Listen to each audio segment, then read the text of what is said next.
Our new partner who I'm really, really excited to announce we are working with. Super, super stoked. Thank you, Angie Huberman, for this connect. It's incredible.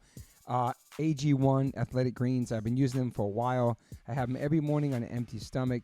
Basically, take one scoop and you put it into a cup or glass or mug of 8 ounces of cold water. And this is all your greens for the day. You're absorbing 75 high-quality vitamins, minerals, whole food source superfoods, probiotics, and adaptogens. Every day I take this. It's so good for my digestion, my energy. It's simple. It's easy. I don't like taking a lot of vitamins. This has been really, really helpful for me. I've had a lot of stomach issues my whole life, and ever since I've been gluten-free and taking the AG1s, it's really helped me in my stomach in the mornings. I love it, and I'm so psyched that they're part of the One Life One Chance podcast. I'm sure a lot of people don't like eating greens, let alone drinking your greens, but I can tell you straight up, it's got a mild tropical taste, and the taste is actually really refreshing, and I really look forward to it each morning. Don't think it's just going to be just straight bland. It tastes really, really good, and it's good for you, so remember that. This one blend of ingredients supports your gut health, your nervous system, your immune system, your energy, recovery, focus, and aging. It's incredible, just one scoop, especially for musicians who are vegans or just musicians in general who want to get those daily greens. You can get the packets. It's incredible. I just gave some to my friend Derek from Sepultura. He traveled the whole entire world this summer, and he had those every single day. He said it saved him. I bring AG1s with me when I travel. It helps me stay healthy. You know the deal. If you're on tour and you are a picky eater, but you need to have your greens, sometimes catering doesn't have greens. Sometimes you miss the catering. Sometimes you miss the backstage food. Sometimes it's too late after the show to go get food that you like. So if you just have a scoop of AG1s in your hotel room before you go to bed, or you're in the hotel room at night and you're starving and you want something healthy, boom, life changer. Right now, it's time to reclaim your health and arm your immune system with some convenient daily nutrition. That's all you need, one scoop in a cup every day. That's it. No need for a million different pills and supplements to look out for your health. This is it. I'm super psyched. And to make it easy, Athletic Greens is going to give you a free 1-year supply of immune-supporting vitamin D and 5 free travel packs with your first purchase. All you have to do is visit drinkag1.com/OLLC. That's drinkag1.com/OLLC. Take ownership over your health and pick up the ultimate daily nutritional insurance. This is incredible. I love it. It's just basic greens. For me personally, this has changed my life tremendously. I'm not a junk food vegan. I don't eat a lot of fake meats, so I'm strictly greens. And this has been a wonderful, wonderful new addition to my life. So once again, visit drinkag1.com/OLLC. That's drinkag1.com/OLLC. Get 1 free year supply of immune-supporting vitamin D and 5 free travel packs with your first purchase. That's drinkag1.com/OLLC. Yo, Liquid Death, thank you so much for hydrating all my guests, taking care of me and my family and my friends. Love your water, love your brand, love what you stand for, love what you give back to the community.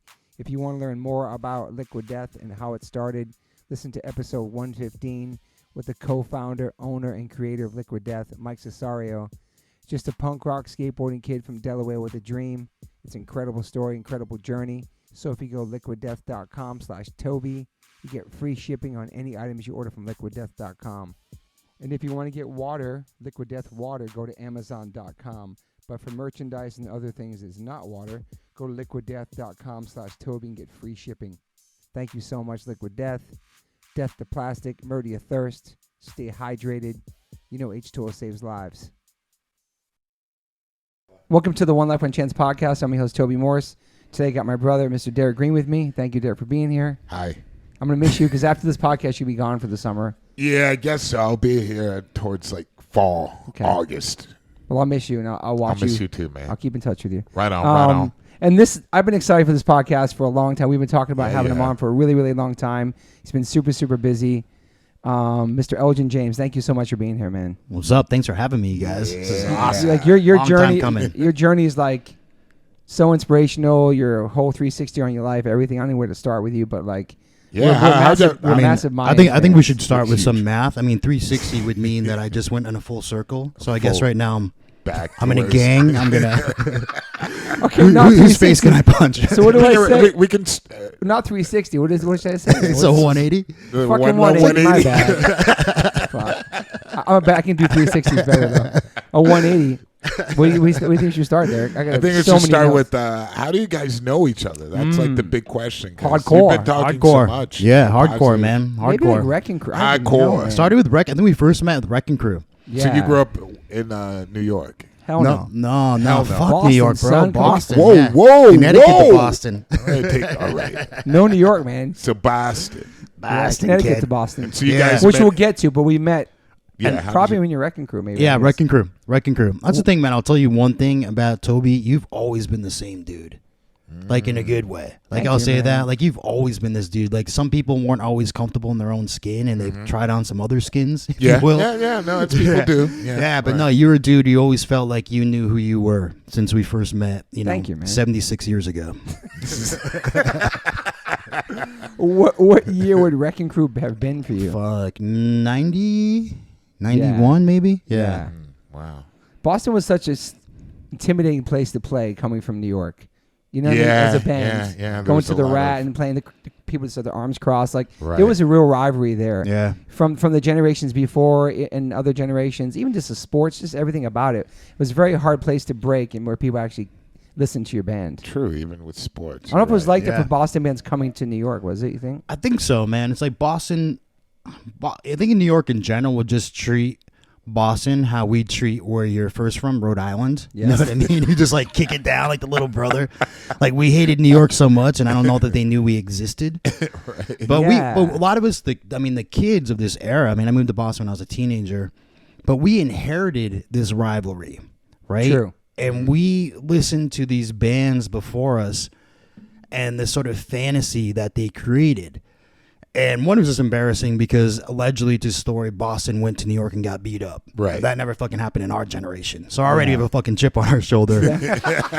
And then what would happen is we're hating these New York guys, but then these older Boston guys hated us because we were living like, shade for battle. Fucking let's get back on the map. Like we were living that shit for real. And we're doing crazy shit because we were kids from unsafe places that found safety together. Yeah. And so there was this ultra violence because that's where we felt the safest. So then after a while, and they hated us because they thought we were too New York. I'm like, no, we were becoming everything you sang about. Like, what are you talking about? And then as time goes on, it's like you meet the New York dudes and you're like, oh, we actually have more in common than I do with these other people. Even from some of us from the color of our skin to socioeconomically, just in general, than we do with this like generation before us. So yeah, we were fed this lie, and then we just, what they dreamed about and what they sang about, we just became the real thing. I love that. I feel like New York had that time too, period, where there was the older cats. And then when H2O came out, Madball, Crown of Thorns, all these different bands started coming, we had our own like our own like generation, our own little crew of people. True. And people thought that was crazy violent as well. It But at was the same time, they were running yeah. Nazis out of Boston. They were running out of New York as well. Yep. And it was such a diverse multiculture of punks and skins in New York City that that shit wasn't tolerated. It's definitely a shift in the scene for sure in New York. I mean, when I moved there, and then the first people I met was like John, like hanging out with him, and then he introduced me to Sarah, who played bass in my band, and she's a little bit older than John, and she was like, "Yo, she's the shit." Like she's been around from the very beginning. And with Sarah, she knew she was born in New York and grew up in Manhattan, was friends with like all those dudes like Beastie Boys and stuff, and would hang out in that whole scene. But they were also just talk about the scene like back then, like just like how this new wave kind of came in from people from Queens or from Brooklyn coming in the scene. But then it got super violent. They're like stepping out. The kids from graffiti, kids from all walks of life. It wasn't just hardcore. Isn't that interesting? Same thing happened in Boston, right? It was the kids from Boston. Okay. And then even Wrecking Crew was that. Their kids actually from Boston. And then kids from Brockton started coming. And those would become all my brothers in FSU. Kids from South Boston started coming in. And the same thing famously happened out here, right? In L.A. You had all the art scene. You had X and all those bands. And then the dudes from the beaches started coming in. Right. Ultra violent. Oh, yeah, that's right. And ruined everything. That's Yeah. true. Suicidals. Yeah. Right. And I remember when we came out here, in the early 90s or something, and met all those dudes, met the TSOL dudes and DI and all those guys, all those beach dudes. I'm like, these dudes are fucking awesome. Like, everyone hated you. Like, oh my God. Like, yeah, we don't surf, but everything else, we're just the same people, man. Yeah, they're still awesome. Yeah, I always looked at California from far away, like what's so like this is New York. What's harder than this? Like these guys have palm trees and stuff. Yeah, like that. totally. But Yeah. Venice was gnarly, man. It's pretty gnarly. Yeah. Beowulf, all those different bands, Yep. and like, yeah, it's just seeing the different scenes, right? Mm-hmm. So yeah, I mean, obviously doing a deep dive on you, knowing you for this many years and crossing paths, just your journey and like your beginnings and everything, just like growing up in Connecticut, like on a farm, Yeah. and being adopted, and just your family walking in with Martin Luther King and being involved in the Freedom Riders, right? Freedom Fighters. Yep. Just your journey itself. I mean, how many siblings do you have? So I have a shit ton.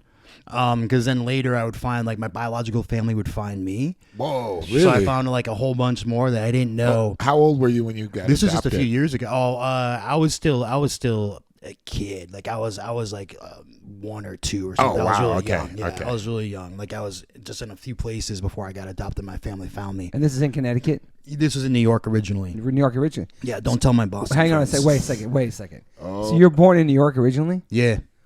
Wow. I know. That's why I'm a Yankees fan. Also, don't tell you from Boston. Yeah. Yes. Dude, that Holy was shit. tough. Growing up in behind enemy lines, That's bro. That was serious. I didn't know you tough, from dude. New York. That's crazy. Yeah. Wow. that's cool. I You're try a to keep that a Yankees fan. secret. You've already like Barbara Walters, man. You're getting out my true darkest secret. I'm gonna start crying soon. Were you born in Queens or Manhattan? Do you remember? This is embarrassing. I think Yonkers, bro. Wow. That's all right. That's where Yeah. DMX is from. Yeah. Yonkers is ill. Yeah. People some talk about cousins there. Yonkers. Not so much, no. Just got People DMX. sleep on Yonkers, man. Yeah. Jadakiss from there. There's a bunch of people from there. I swear. I'm surprised you know. Come on, I'm hip hop, bro. Okay, so go ahead. So born in Yonkers, Yep. and then And there was like some Jersey time. Like I didn't move to Connecticut till I was like, I don't know, like a kid somewhere in there. And then moved to this small ass farm town, man. Like this really, really small town. And growing up on a farm is where why I'm still vegan. You know, because the animals were all my friends. I was like the only brown. I had a foster brother who's way older than me, who was West Indian, and then a sister who was mixed like me. And but besides that, I was the only white kid, and they're like 7 years older than me, right? My brother's like 9 years older than me. So I'd get called, excuse the language, but I'd get called nigger and spick all the time. I go to school. I actually did not know what it meant. I'd go to school, and the older kids, I mean like second or third, I don't know what time, but we know school would go up to 6th grade.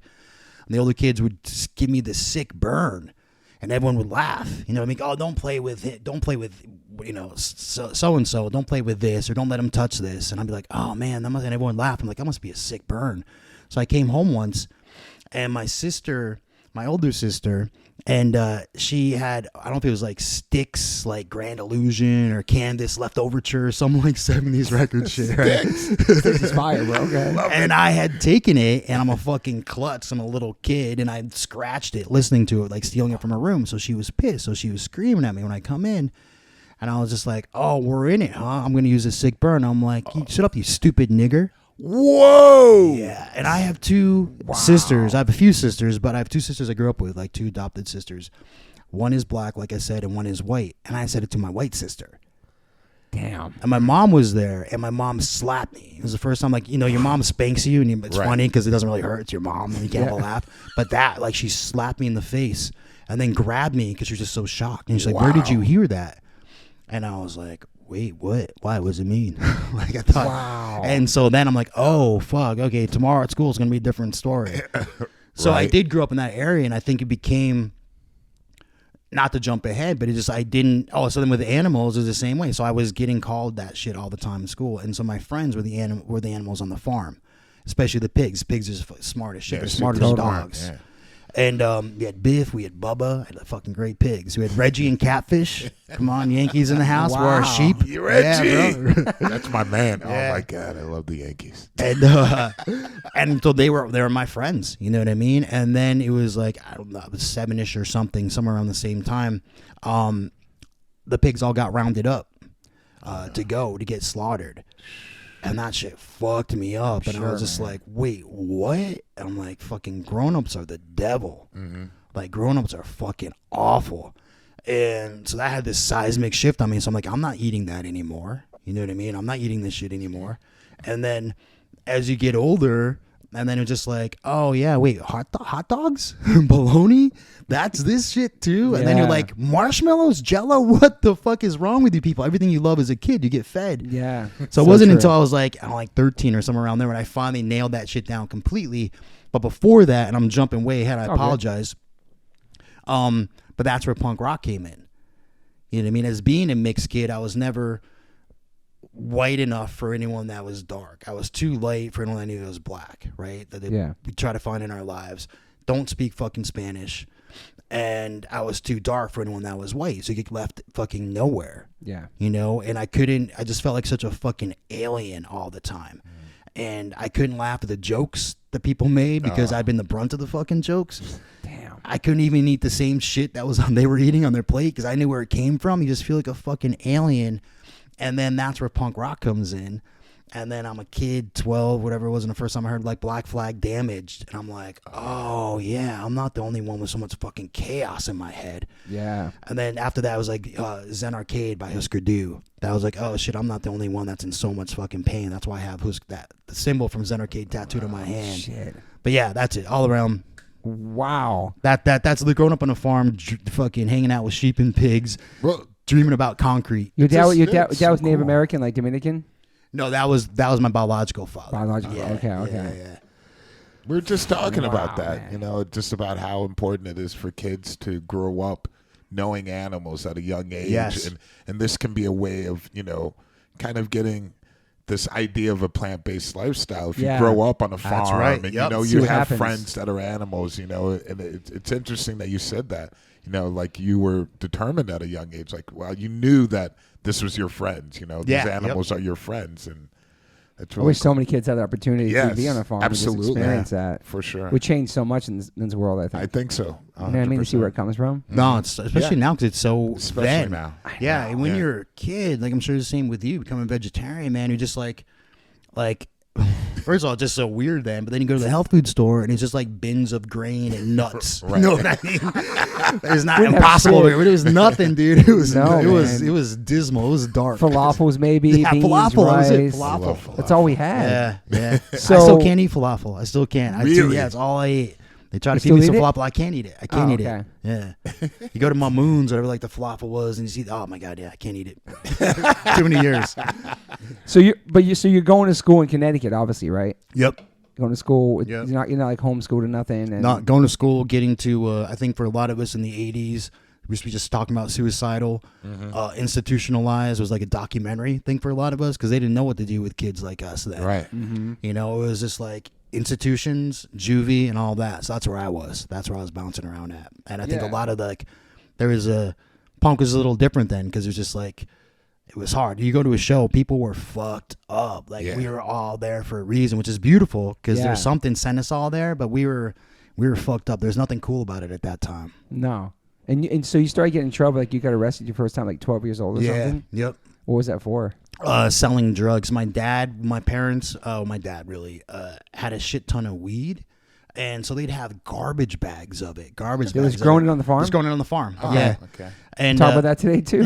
Weed. and they and my sister had it down. My sister would do because she was smarter than me anyway, and they're older than me. So she just takes Ziploc bags of it to school. I tried to do some shit in some pills. There was a bunch of stuff in my house at the time, and then I got caught. So that was the first time I got locked up for it and stuff. And went there and they tried to like scare you straight and everything. Scared straight. Scared straight. Remember that? Yeah. I Scared remember straight. that. You got caught selling or just carrying them at school? Selling. Okay. Yeah, that was my first one of the first incidents with a police officer. Oh, so you sold to police or No. witness? Yeah. We were like, I was like, what are you, like 7th grade or something like that? Yeah. So no, it was just they found me at school selling, and then they called the police. Okay. Were your parents tripping out? They weren't stoked. Yeah. Yeah. Were they strict? They were just in trouble. Like meaning like my mom, I remember just being like, I'm a super mama's boy, and my dad was just not now being older and being a father. Yeah. And that fucks you up when you don't have a great dad. I think 100%. Yeah, just like 100%. oh shit, and you're just like part of you like oh I get it now. Then the other part of you is but also fuck you. Yeah. I understand how difficult this is, but also fuck you, motherfucker, that you couldn't fucking do this. So there's a lot of there's like a violence, there's a lot of other stuff there, but my mom would make up for that. Like my mom did everything, and but she was in so much pain. I remember being a kid and being out playing in the backyard. And I remember when we were kids, it was like I guess it's the Russians again we're all scared of. But back then, you're out like playing war, shooting Russians and stuff. Jumping out because there's a farm. I'm like jumping out of my tree house. I'm like, I'm going to go, and it was our house, but I'm like, I'm going to go in there and I'm going to make this Russian woman make me a peanut butter jelly sandwich or something, some crazy fantasy about my mom. And then I come on the back door and I walk in, and then she's sitting there on this stool fucking sobbing hysterically. And I was just like, oh, the world is fucked, because she was like my rock. Yeah. And then you remember coming home from school and knocking on the door when she was home, and just because hearing her crying in there. So she was suffering with her own stuff, you know what I mean? Like, she's an amazing woman. She's been gone for a long time now. So strict, I mean, they were, but it was just, I mean, it was all chaos. It was the 80s. It was chaos. Yeah. How old are you when you realized you are adopted? Right away. I always Okay. knew. Oh, yeah, really? just Okay. yeah, because they were both white, so like Okay. I just Oh, yeah, yeah. so it's pretty obvious. And once I knew what that sick burn at school was, I'm like, oh, I think this is all starting to make a little sense. Fuck. So you get in trouble, you get arrested for the first time, and then you end up in juvenile hall, like in Institutions, juvenile hall, 14. yeah, and that's where I became straight edge. It wasn't even music. It was like reading autobiography of Malcolm X. Right. Yes. Yes. Yeah, That and I was Because- big yeah, game because changer, yeah, that because book. your parents were pacifists and they were with Yep. Martin Luther King, and then you wanted the they were opposite freedom route. riders. Yeah, Yeah, exactly, and then you're yeah. like, I'm checking out Malcolm. Yeah, exactly. I'm like, I'm not like a Stokely pacifist. Carmichael. I'm like, this is my shit. This is awesome. Yeah. It's an amazing book. Yeah, and the whole thing about like they want you to be fucked up, and it's true. Look at how many. Think about the friends that we've lost, or the friends like even if they're still around, we basically have lost a lot of them. You know what I mean? Yeah. With the drugs, even if they're still their bodies are living, like they're just gone. And True. a lot of them were really fucking smart. A lot of them had just great fucking minds, a Yeah. lot of fucking fire and energy. Oh, yeah. And so I believe that shit that he was writing about, like, oh, that's why there's a fucking liquor store in every corner. Like, they want to silence your voice. So that's really what did it for me. They open your mind about it. Yeah. Yeah. Damn. So Or some people would say close my mind about Yeah. it, but I prefer open my mind about it. So that inspired you to like not want to party and stuff like that. Totally. And- yeah. Totally, 100%. I mean, that's why I'd still be alive, because I think, you know, I mean, you're a similar way. I mean, like, Yeah. if you had done, bro, you don't even drink coffee and look at who you are. You know what I mean? Like, imagine if you're doing, you'd have been dead decades ago, bro. You just have that energy. You have that thing. You'd be fully in. You'd be fully committed and devoted to the dark side. Yeah. So you never really, you were too young to really try anything even before that. Oh, I had before that. I'd done a Okay. shit ton of drugs. Really? Like at I how old? procured everything. I mean, my parents, I smoked pot, I think, for the first time. I was probably like 5th or 6th grade. Okay. Yeah, and then just continued on. I just loved it. I loved taking pills. I just loved everything because, again, it was to the fucking extreme. You know what I mean? Like, I'll do everything that I got my hands on. The dumb kid, they'll be like, oh, what's that? I remember smoking with these older kids that gave us angel dust. Oh, Yeah, and my friends got that shit's crazy, man. And we were just like having to just beat the shit out of each other. It was crazy. And yeah, I was down. Cocaine, everything. You tried all that. I shit? tried coke, yeah. Yeah, it was just really hard to procure. You know what I mean? Yeah. I was like a really rich drug at that point. Oh yeah. Yeah, but So it's like you went sober like as a teenager almost when you became yeah, straight edge. yeah. Exactly. Yeah, when everyone else is doing the opposite, I'm like, yo, I'm past that. I'm down. You tried it all. Wow. Yeah, And just stayed that way. Ass and also, yeah, I've been straight edge ever since. Yeah, I'm straight edge now that I'm not even fucking. I think social media don't get me fucking. Is like the new drug. Like, you know, I'm saying it's a Damien. I'm like, dude, you should be like, don't drink, don't smoke, don't scroll. Like, that shit is like, Wow. Yeah, like, yeah. these motherfuckers went into a think tank, went into a room to try to figure out how to fucking hijack our minds to keep us activated and to activate our brains and to activate that dopamine. And you do Just talked about This this yesterday, dopamine. Yeah. yeah, and we get addicted to it, man. And it's Totally. not, and it's just like drugs. I'm like, oh, I'm better than you. I am better than you because I don't do drugs or drink or fucking. But you know what I mean? I'm not. It's like, I can't do it because you get engaged. And think about all the times because they're stealing your time. That's the worst. They're stealing your fucking time. Those are hours, and you don't come out joyful.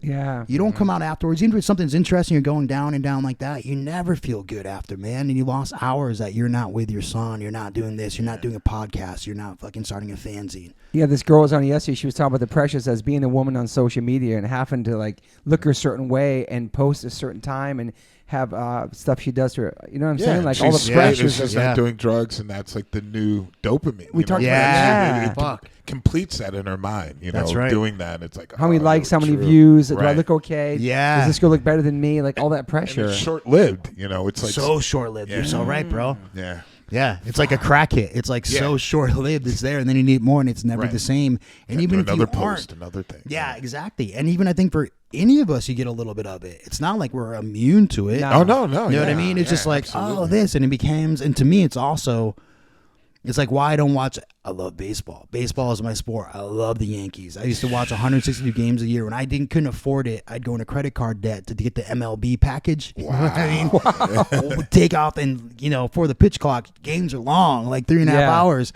And then it was one time I was watching, and I'm like just thinking about it. And I'm just like, I'm watching these millionaires live their dreams. And I'm not doing anything about mine right now. This is like 3.5 hours a day. I'm not fucking working. Even if you're trying to work, it's not really the same while you're watching, And as much as I love baseball, I'm like, so I fucking stopped. So I watch every now and then. You know what I mean? It's great now because MLB Network has like the replay, so it's like 3 minutes. Yeah. But it's the same thing. It's like I need to stay focused on my fucking dream. Give up fucking everything. So I can't imagine if I had drugs or if I had alcohol, or if I was on social media, or if I was waiting this, and you're trying to curate. They've stolen our individualism, right? Because back for us when we were kids, you had to express yourself because you didn't feel like this world you're around was like yours and you didn't fit in. So you had to find it, and then you go to a show and I want to be part of this. I'm going to start a band. I'm going to start a fanzine. I'm going to show who the fuck I am. And here you're just carefully curating a life that's a lie, thinking, oh, here I am. Here's my individualism. And you just made these fucking billionaires another fucking, bunch of dollars. Damn. Yeah. That's a great way to think about it. Break it down. It's very, very true. It's a fucking devil, bro. Yeah. And as much as like I'm stoked when people can sell stuff on Etsy, you know what I mean? I buy everything on Etsy, like all those good parts. All the bad parts aren't worth it. So I have no account. You're not really on there. No social media whatsoever. Wow. Yeah, I try not to get pictures on social media. It's like even like a dude after one of our actors. And went in and did like a video, and I was just like, oh, bro, you can't post that. Like, I don't want to engage. Not, it's like impossible to be completely sober because obviously in having a show, you're going to come up on stuff. I'm just like, I don't want to engage with that. Also, the world is full of fucking wolves. The world is full of fucking, and they're not all mean. They're sometimes just rude and clumsy and whatever, but there are a lot just fucking mean. The world is full of wolves. So why would I stop to pet them? Why would I fucking open my throat to these fucking wolves? Fuck them, man. I got art to make. I'm not fucking paying attention to the rest I of it. love that, man. And that's why you're fucking where you're at right now, too. Yeah. You're so focused on everything. Yeah. When did that kick in? I'm sorry. Did I cut you off? Well, I know when that kicked in. We'll get to that. But yeah, it's a great question. But just to go back, what was like your first show? Mental abuse. Sick. Yeah. And then we went to, I was trying to figure it out when I was talking to Damien, and then he was doing all this research about it and stuff, which is rad because that dude, is just on it. He's like the brain of punk rock and hardcore, knows everything.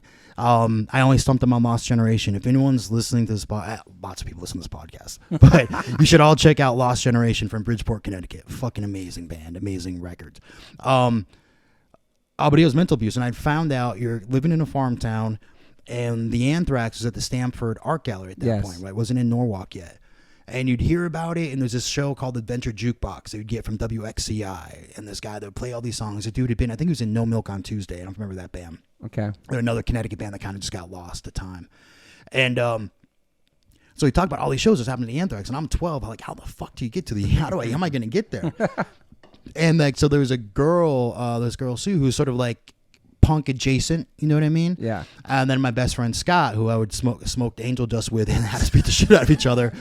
They also would call, because he was Native American, and so because then it was a shitty racist town, so we just called it Spick and Span. Everyone would call it Spick and Span all the time. Wow. Which is crazy. Yeah, it's crazy. The worst part of it, like I was saying before, is it's kind of like a good burn. You know what I mean? It's like it's fucked up and terrible, but so you got to grow up being fucking called. And so me and so we convinced Sue to drive us to this show. And first time I'd ever seen Skinheads, you know what I mean? It was like crazy, and the way everyone's dancing. It was like, it was awesome. And Scott, I think, went to a couple more shows. I know he went to Black Flag with me, a couple more. I don't think Sue ever went to another show. I think everyone else, it's like when you go to your first show. It's like you're either home or this is the worst, most terrifying place in the world, you know? Right. And So to me, Black I was Flag saw him. back then. That's awesome. Yeah, I saw him twice. Damn. Yeah. MDC too was one of the first. Right? Yeah, I love MDC. We love them. We Oh, sing yeah. them all the time. Like we fucking Absolutely. Had a talk good their praise. time. It was the lyrics are all there, incredible. dude. When that's what I said all the time, and everyone, all these fucking normal people, these basic ass bitch people, caught up with us.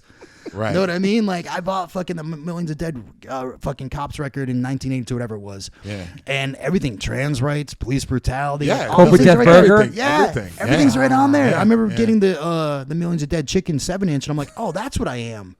Oh, these people think the same way as me. That's why I Yeah. love Crass and Conflict and all those bands too. So what was terrible Crazy. is then as I was a teenager and I was a skinhead, and at this point, he'd gotten rid of any photographic evidence he'd ever been a punk. Because remember that time was just like fucking mid 80s. All of a sudden, like I was never punk rock. What are you talking about? That wasn't me. You've seen for the last 4 years. Got rid of all pictures with my fucking shitty Afro mohawk, and but then they came around and we're waiting for them to play that song Skinhead, like S is for Stupid and all that, K is for KKK. Yeah. And then had to beat up my favorite band. It was awful. No. Yeah, it was terrible. It was awful. At the time, yeah, it was just like, no. yeah, it's terrible. It was like when we beat up the Meat Man. It was like the same way of like, I have all your records. Boom. Wow. Was Brian Baker the Meat Man at that time? I don't think he was there on that. I don't think Okay. he was there. Yeah, I don't think he was with him then. Okay. Yeah. Damn. I remember. Tesco hung in hid in a bathroom. Yeah. Wow. He's written about it. Yeah, it was crazy. Nancy written about Peralta, it? yeah, he's written about They it. had Yeah. some pretty. And it wasn't about them. They just did this. Insane We just went there to sound. destroy this place and to kill everyone inside it. my They were playing. I'm like, this is going to be the perfect soundtrack. And then Tesco threw a water bottle at my boy Jamie when he was in the middle of something. And then I'm like, looks like we're going on stage. Oh my Wow. God. How old are you then? Too old. Okay. No, I was 23. Oh wow. Yeah, this is in Boston. Dang. But you end up going to college, right? What's it called? Antioch? Antioch. Yeah. You left. You left. That was like that was my thing. Juvenile to go there. Yeah, I was like, yo, I'm gonna be like a success story. You know what I mean? I'm gonna go. I'm like this. There's a Southern Poverty Law Center, and this guy Morris Dees who started it, and I think his grandfather, someone had been in the Klan, and then he started the Southern Poverty Law Center, where they bankrupted the Klan. They went after all these things. It was really fucking smart, and I always wanted to work with them. That's amazing. Yeah, and dude is my hero. And then I went, and then when I came back, some old shit came up from my other life. They're like, yeah, not so fast. And I got jumped, and that's when I got like the left hemisphere brain damage and Yeah. stuff. Yeah. Yeah. In the first semester. Yeah. Yeah, I came You were back. the I'm like, baseball bat, right? Yeah, and I'm like, I'm an artist now. I'm like, I'm a scholar. And I was like, no, you're not. You're that fucking. You're going to study pre-law, right? Yeah, that was my plan, just to work with the Southern Poverty Law Center. Yeah, that was like my dream. And then I got way derailed. Did you graduate high school? Yeah, graduated Okay. high school. Yeah, Yeah, I graduated early. Good grades too? No, fuck no. Hell no. I hated school. School's miserable. It's gonna be weird. I don't know what you did with math. Were you good in school? No, it's terrible. yeah. Billy made it out of that shit. I hated it, man. Same, dude. I have a report card, and it's literally all D's and F's, I like have the literally. same. And then there's a writing class, and this woman, Mrs. Neary. Sorry for this detour. It's okay. But Mrs. Neary, she knew what was fucked up in my house. My house is a really dangerous place to be, so she would let me come into her class and write whatever I wanted. Mm-hmm. So I would just write, and she'd give me an A all the time. The one time she gave me an A minus, I think it was, is because I'd probably read like Rollins Journal. I read something that she could tell was not in my voice, and she just wrote, "This doesn't sound like you." Mm-hmm. And then, okay, shit. And so then I went off my path, all the other stuff, and then it was a few years ago, I found out that she'd had stage 4 cancer. And I never thanked her. She never knew. So I got to go to see her. I went back to Oh my see God, her. you It was, goosebumps. yeah, it was amazing. That's Like, yo, fucking you awesome. are the one person who saw me. It was like, you and my mom. Man. And so when I went through all my beautiful. shit, she'd given me this little tool. If she had just been like everyone else and been like, oh, we know bad stuff's happening there, we're just gonna look the other way. If she hadn't given me that safe space, I wouldn't be able to be a writer right now. It's literally that incredible. generosity. I owe everything to Mrs. Neary. Wow, man. That's beautiful. You got to see her too. Yeah. Wow. So you were writing back then. You were like Oh yeah, focused. on, I've like- journaled since I was 13. Yeah. still. Did you have any Yeah. goals when you graduated? Just Southern Poverty Law Center. That's it. That was it. Yeah, and that's why I went to Antioch. One is the only place I could really that would give. I got into a few schools randomly because you know why I went to this program for gifted kids or like art kids at Wesleyan University. That's where my sister went to school, Middletown. Oh yeah, Middletown. Yeah. It's funny because I've been in a juvie there, and I've been in like an institution there, and then I went to Wesleyan there later for that summer program. Yeah, that's incredible. Is that crazy? Yeah. And this woman who was on Cold Case actually went there, Catherine Morse. I haven't seen in all these years, and I have this picture. She's on the show with Danny Pino, who's on our show. So I have this picture of her because she dated my friend John. You met John Bozak before. He was in New York and stuff like that. Yeah. And but he was so mad that they took a picture of us and like I kissed her in it that he ripped me out of it.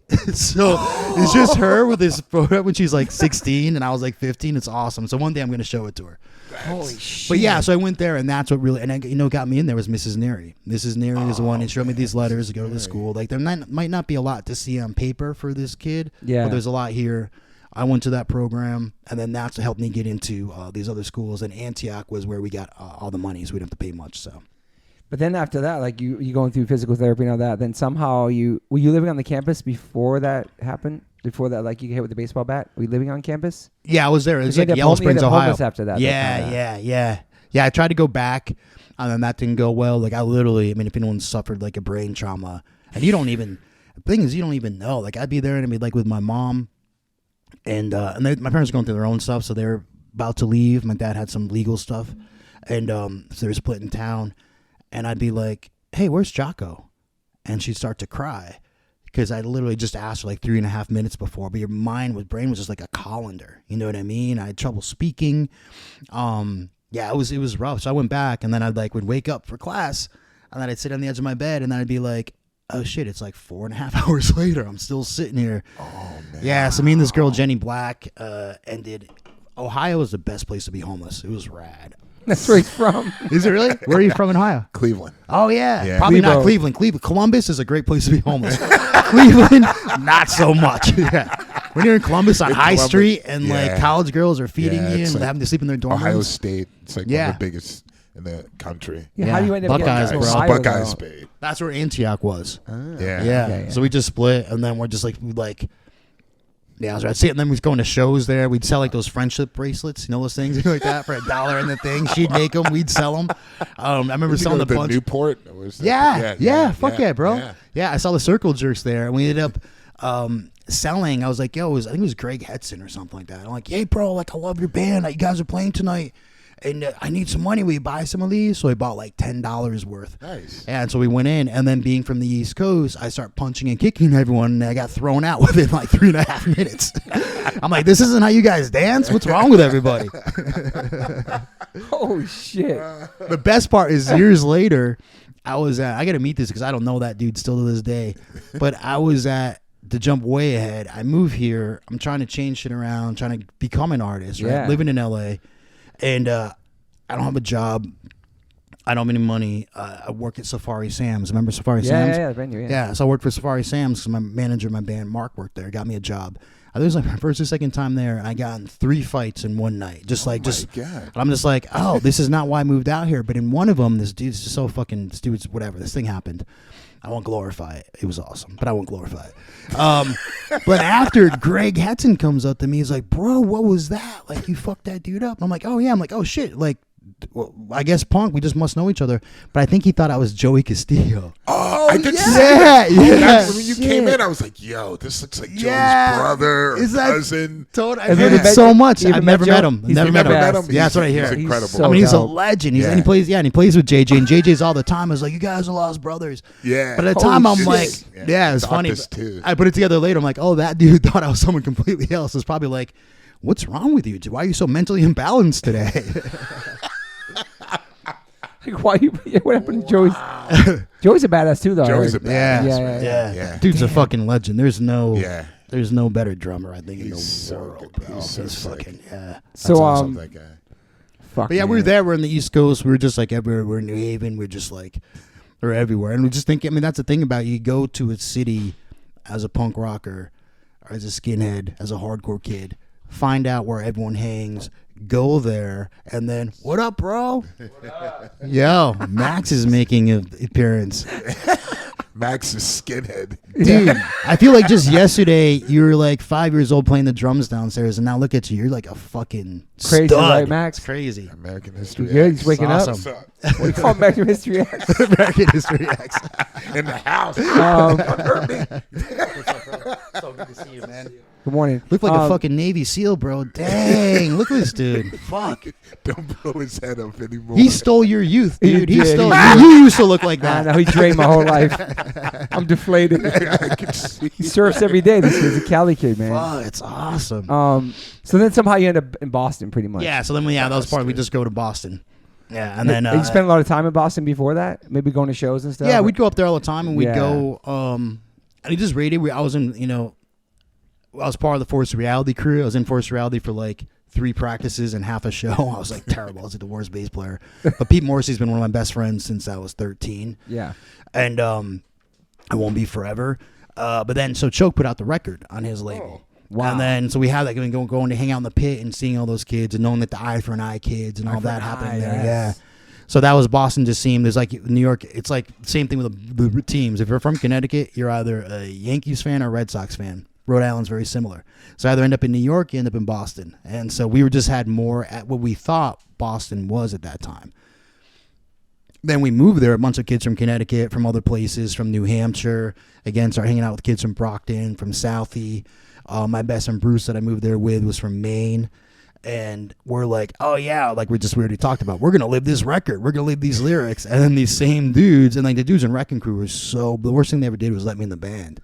Wow. They were so fucking bummed. I'm like, no, this is it. You guys have a legend. We're giving you what people think of Boston now. They think of from what we did in the fucking 90s. And this idea of, even Al, who I love from SSD, and he takes no responsibility for us. But that dude was like our fucking North Star. Right. And it's funny, we're friends with Nancy, his wife, who's so awesome. They're both so awesome. Yeah. But yeah, we were like, yeah, this is it. We're the kids having their motherfucking say. What year is that? Like, when's that really? 90. Yeah. 90, I think around 91. So really, And Forced Reality is like one of the first bands you're in? yeah, Forced Reality. I was in a band called Dead End when I was 12. Like I was always in bands. Scott, either Span or Spick, whichever one. We never were clear which was which. My boy. But we started a band. We were 12 years old. After buying like plastic surgery disasters or something. Hell you yeah. know? And there's a song Dead End on it. So we, but yeah, I was always in bands. Band Skeletal Ambitions with a lot of dudes in Forced Reality. Forced Reality for literally like 30 seconds. And yeah, and that was it. And then So you're in Boston, you're working? Like, what are you doing? You just hang, going to shows? nah, play man, music? we're squatting and we're just like, yeah, Wow. yeah, we're squatting. Dean, Dean? Yeah. Dean Bartolomé, he and I played in band The Law back in Boston, Skinhead Band. Back in Connecticut, Skinhead Band.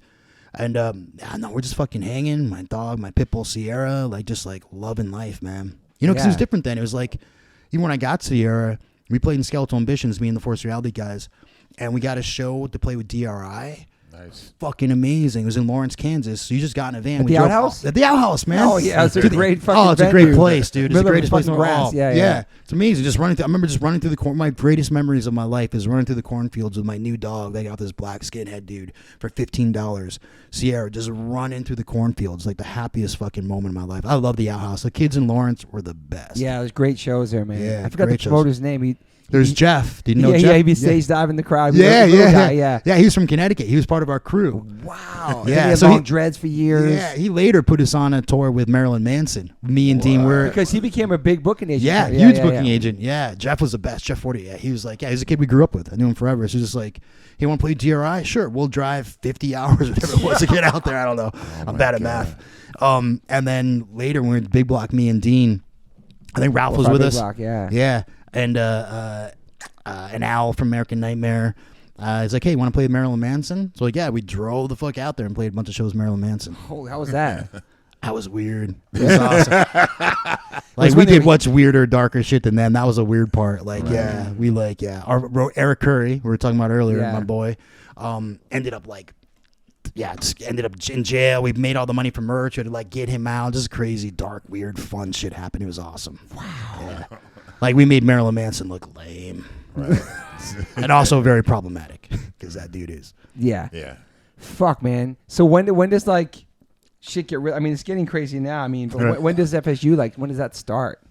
That had started. They'd started before we were there. Yeah. And like kids from Brockton. Kind of like DMS in New York. Same shit. It was started a long time ago. Yeah, exactly. That's exactly right. And Bruce and I had moved there, and there'd just this big brawl at the channel. You'd always go to the channel. And a bunch, yeah, we just saw these kids were coming back, and we just moved there. We saw some people driving. I guess it'd been Nazis. We didn't know who it was.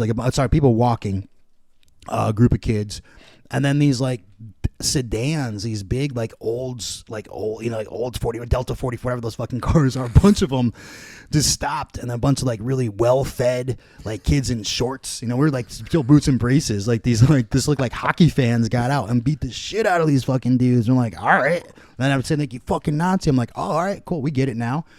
And then now those are all the FSU kids. And we're like, you guys are awesome. Hey, you guys are awesome. And then that became marriage. Wow. Yeah, that was it. That was the first time. We'd seen maybe a couple of shows. We didn't know really what it was. And because we were doing crazy shit in New Haven and Connecticut at that time. Because Connecticut, we were so weird. I remember moving to Boston. We'd go to the pit. We'd go up and we'd hang out with like Choke and them and stuff. And going there, I'd be like, where are all the black people? Everyone was fucking white because Boston is so segregated because we weren't in Dorchester, we weren't in Mattapan.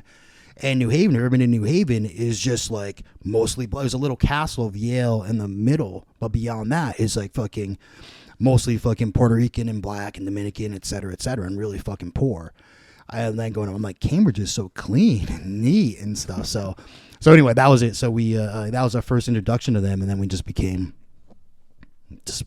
whatever it is, whatever happened after that, whatever your point of view on that is that's where it came on of just dudes are like, hey, you're awesome, let's fuck shit up. It's purging the Nazis out and shit. Yeah. That shit was crazy, man. Was there a lot of Nazis there at that time? There really was, man. And there was also a lot of fence walking. There's a lot of Nazis because you always have to keep your fucking foot on that stuff. Oh yeah, because it pops especially up so quickly. At that time, it was happening all around the country. I think in certain scenes. Yep, for sure. And they're running different Florida, scenes too, Detroit, dude, fucking Allentown, Pennsylvania. Allentown was so many notorious. Yeah, we were there. I was there with Maddie, man. We played with AF when Matt was in with the One Voice thing. It was like Wrecking Crew, and then that was a straight fucking riot. I was there with Sycamore Biohazard, same thing. It was crazy because there's so many of them, dude. I remember different ones. We were, it was like Life of Agony. I think it was one of their actually first shows. Wow.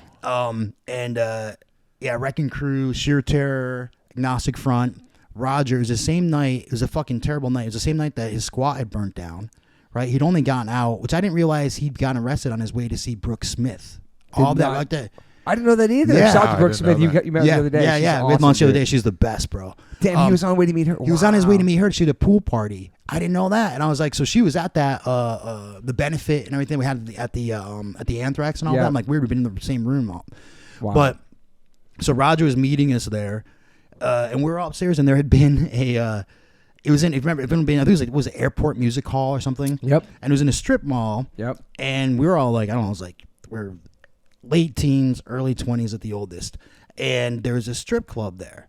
And so if you went through the attic, because you're upstairs for the backstage for the airport music hall, and you could see through this little crack over the top of this strip club. So a bunch of dudes had been on tour, and we're like the Little Rascals. You'd all be on these planks, and you'd be walking to try to look through this hole, and then someone would tap you, like Vinny Stigma would tap you on your shoulder. You'd have to get back, get to the back of the line. And this is literally just being little boys. And then the fucking floor kept kind of moving, and bands were starting to play. Yeah. And someone ran up. They're like, you need to get the fuck out here. You need to get out here. And so we run out, and we're standing on, there's like stairs that look over this whole thing. And there's like 400 to 500 kids without any exaggeration. They're all sig heiling at once. What? And scary, man. Yeah, Wild it was scary, there, bro. man. And it was me. Little kids, too, with the necklaces on. Yeah. And shit. And these like beautiful, Aryan-looking young girls, like with swastika flags, rocking back and forth. And it does this thing, especially being a person of color. And there's me and someone with Life and Agony, the only people of color at that fucking time in this whole place. And it's almost like your some of your stomach just drops, and because it was so beautiful but so terrible. It was like my nightmare. I'd had nightmares when I was a little boy of the Klan coming to get me. I'd all the time, because I'd see these things, I'd hear the stories from my parents and being attacked by the Ku Klux Klan. So that was my biggest nightmare when I was a kid. And here I am, 20, whatever I was, 21, in this fucking moment with this. But I'm not 7 years old. I'm 21. So I'm like, let's fucking do this. So we run back to where the attic was. We're all grabbing like 2x4s, pipes, anything we can get. We go down when Life of Agony was on stage.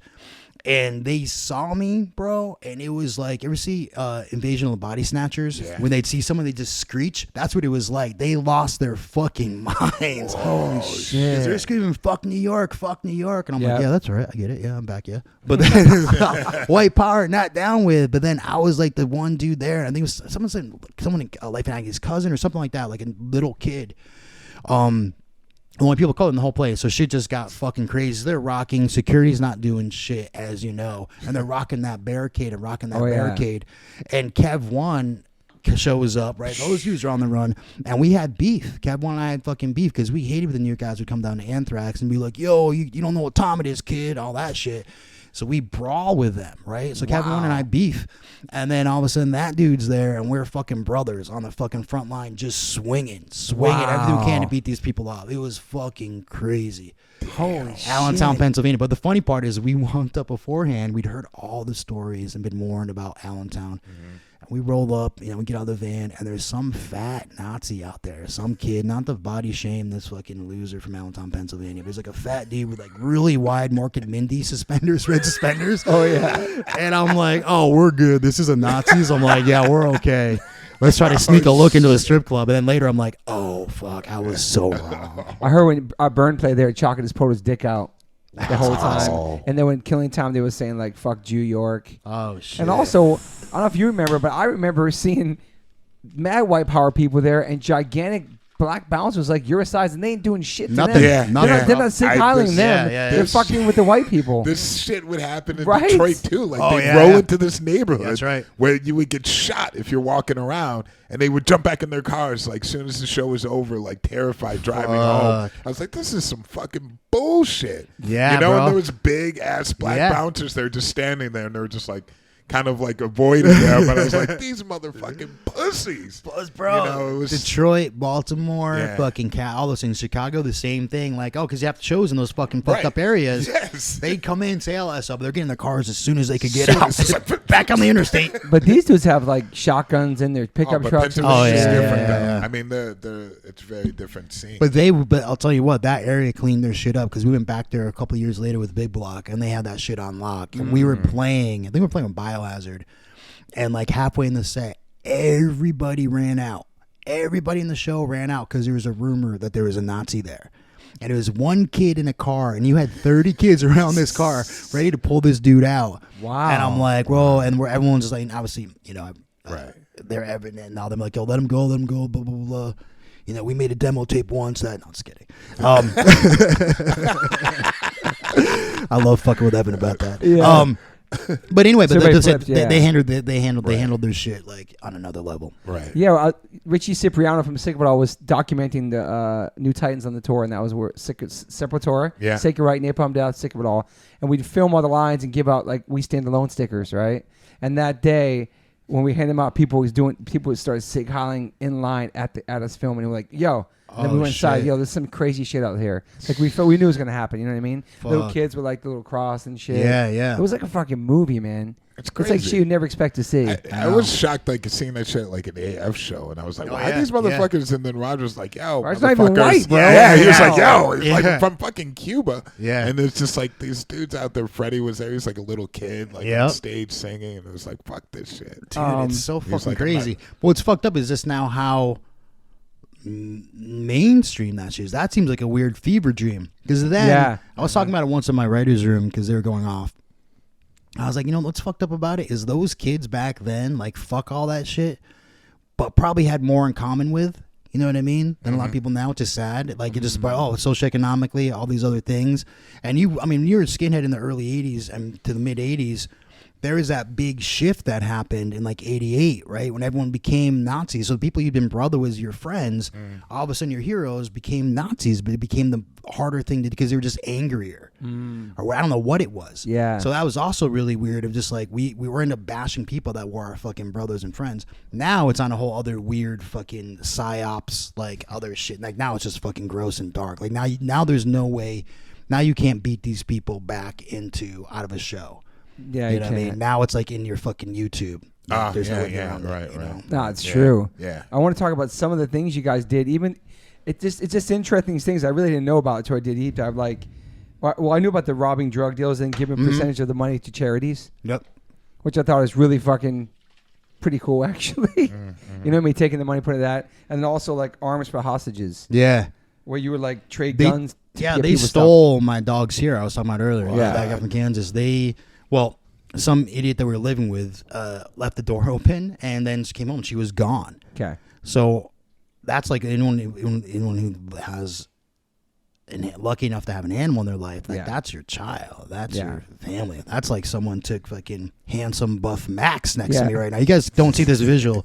This dude's just like shirtless, flexing, hanging out through this whole day. It's very distracting. Shirt on, man. But yeah, the so pit bull fighting and all that shit. Yeah, so we couldn't, and I couldn't find her. So it was days walking around, and we had a shit ton of guns then, and we couldn't find her. And I'm walking around this neighborhood, armed and loaded, and trying to find her. We put up flyers everywhere, and everyone's like, and we're in the hood, and everyone's like, "Oh, we got your dog. Yeah, come meet us. Like $400. We got your dog. Come meet us. Bring your $400." And we're like, yeah, nah. And then finally, someone called, and they sound really just kind of anxious and stuff. And they're like, "Yeah, we got your dog." I'm like, "Yeah, well, explain to like where's like the white spot, right?" And she had like a white spot on her head and like on her paws and stuff. I'm like, "All right, maybe this is real. Like, you got that $400?" I'm like, "Yeah, I got the $400. All right, we'll show up in this park." We didn't have $400. We had like $150, and pulled all of our money together. And it was me and my boy Bruce. And I can tell the story because it's been so many years. But we roll up middle of the fucking summer. I'm like fucking limping because I have a gun. I don't have an ankle holster. I just have a gun in my fucking sock. You know what I mean? Trying to walk, trying to keep it in my fucking jeans. And Bruce has a sawed-off Mossberg that he has with this trench coat he's wearing, sweating fucking bullets. So we show up and these dudes, these street dudes, and they're just like, yo, you got a fucking gun? Like, no, we don't got a gun. You got a fucking gun? Like, we don't got a gun. And Bruce pulls the whole, like, holds his one arm tight against his body and opens up the other coat because his gun's on the other side. Like, open up the other side. He's like, all right, fuck you. I got a gun. I'm like, I got a gun. Where's my dog? Just screaming at each other in fucking 4 o'clock in the afternoon on this park. And I'm like, yo, bring me my fucking dog. Bring me my dog. And so they send somebody off, maybe like a football stadium away. And they open up the trunk of their car. Like some fucking shitty ass like Corolla with like the Locomotion fucking sticker on the back. You know what I'm talking about back then. And they get her out and she's real skinny. It's been like a week or something. I'm like, that's not my fucking dog, man. That's not her. I can just tell from this far it's not her. And then I'm like, and I say to them, I'm like, yo, it's not my fucking dog. My fucking heartbroken. Because I've just been like, those nights without her were fucked. It was awful. It was so dark. And just walking the streets hoping I'm going to find her. And they're like, call her. And I'm like, yo, see her. And I whistle for her. And then she starts running. And anyone who has a pit bull know that they do this. But she did this thing where her butt would run so much faster than her front. So she'd end up almost kind of sideways. I've seen dogs do that, yeah. And I knew it was her. So she just comes barreling into me. And it was just like the most beautiful moment. And everyone's like, oh, shit. Oh, shit. Yeah, everyone's like, oh, fuck, man. And it's like, oh. And then kind of became like, oh, I'm like, hey, awkward. We don't have $400, man. We have $150. Like, oh, shit. Yeah. Right. And they're like, well, you have guns. Can you, like, because guns are fucking hard to get. Late 80s, early 90s, like people that was really hard to get. And I'm like, oh, we got a shit ton of guns. We had access to guns, all throwaway guns. We had access to them. So, yeah, we'll give you that for that. You got more dogs, and then come hang out. And they did. They had more dogs, and that's what that started at. Wow. Yeah. Because fuck people. Everyone's just like, those guns are probably killed to shoot people, but fuck people. People are poison. We're the worst of God's creatures. Like, I'd rather save something innocent, you know. Wow, so you saved a bunch of dogs. Yeah.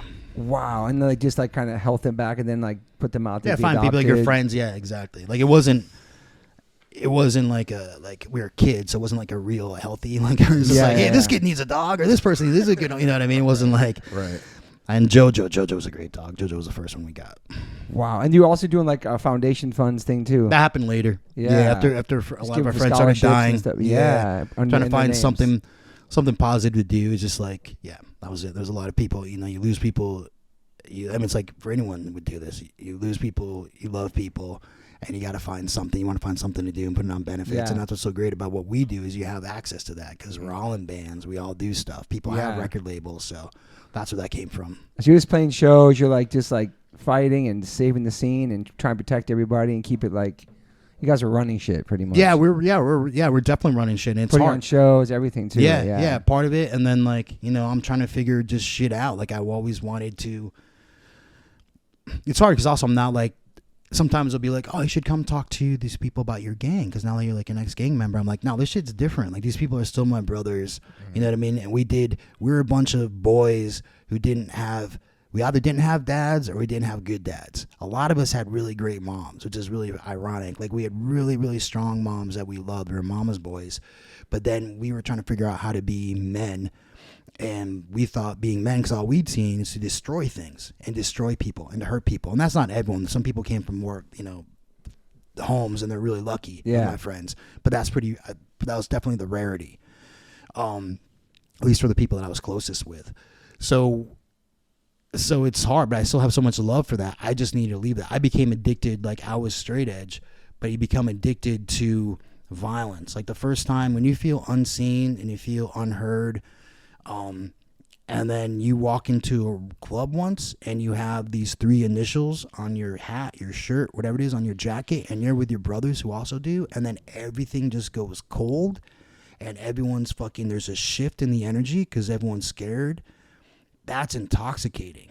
Yeah. Of like, that's the first time you ever feel. I don't mean just power in a bad way. Being feared and respected. Just and being all that. respected. Yeah, it's respect, and you know I can say respect, but also with that respect came. I remember my mom came to visit me once, and we were bringing her around this area where I lived in Alston, and the way that people were acting me and going to stores and shops and stuff like that. And we got home, and moms always make things so lame. I'm just like, yeah, my mom knows like on the deal. She's like, what's going on? Are you in the mafia or something? So I'm like, Mom, no. Wow. Yeah, but there's just that thing because you feel fucking when you've been told you're a piece of shit your whole life, you know, and then you start to believe that becomes like a self-fulfilling prophecy, right? All of a sudden you find yourself as you get older. This is so crazy that what the 3 of us have been able to do, right? Because there was a time when we were locked in this concrete of like, this is who you are. You're disregarded. You're just this. That's right? it. Yeah. And then you start to believe that shit, and you start to become a self-fulfilling prophecy. So you know, I have to say that those are so there's a lot of bad there, of course, that I take responsibility for, just like my own addiction to violence. It's still my first instinct to this day. Like it's still my first instinct of just like, I say all the time, because for the show, not to jump ahead, but like we run I always tell any actor when they come on, I run a very feminine set.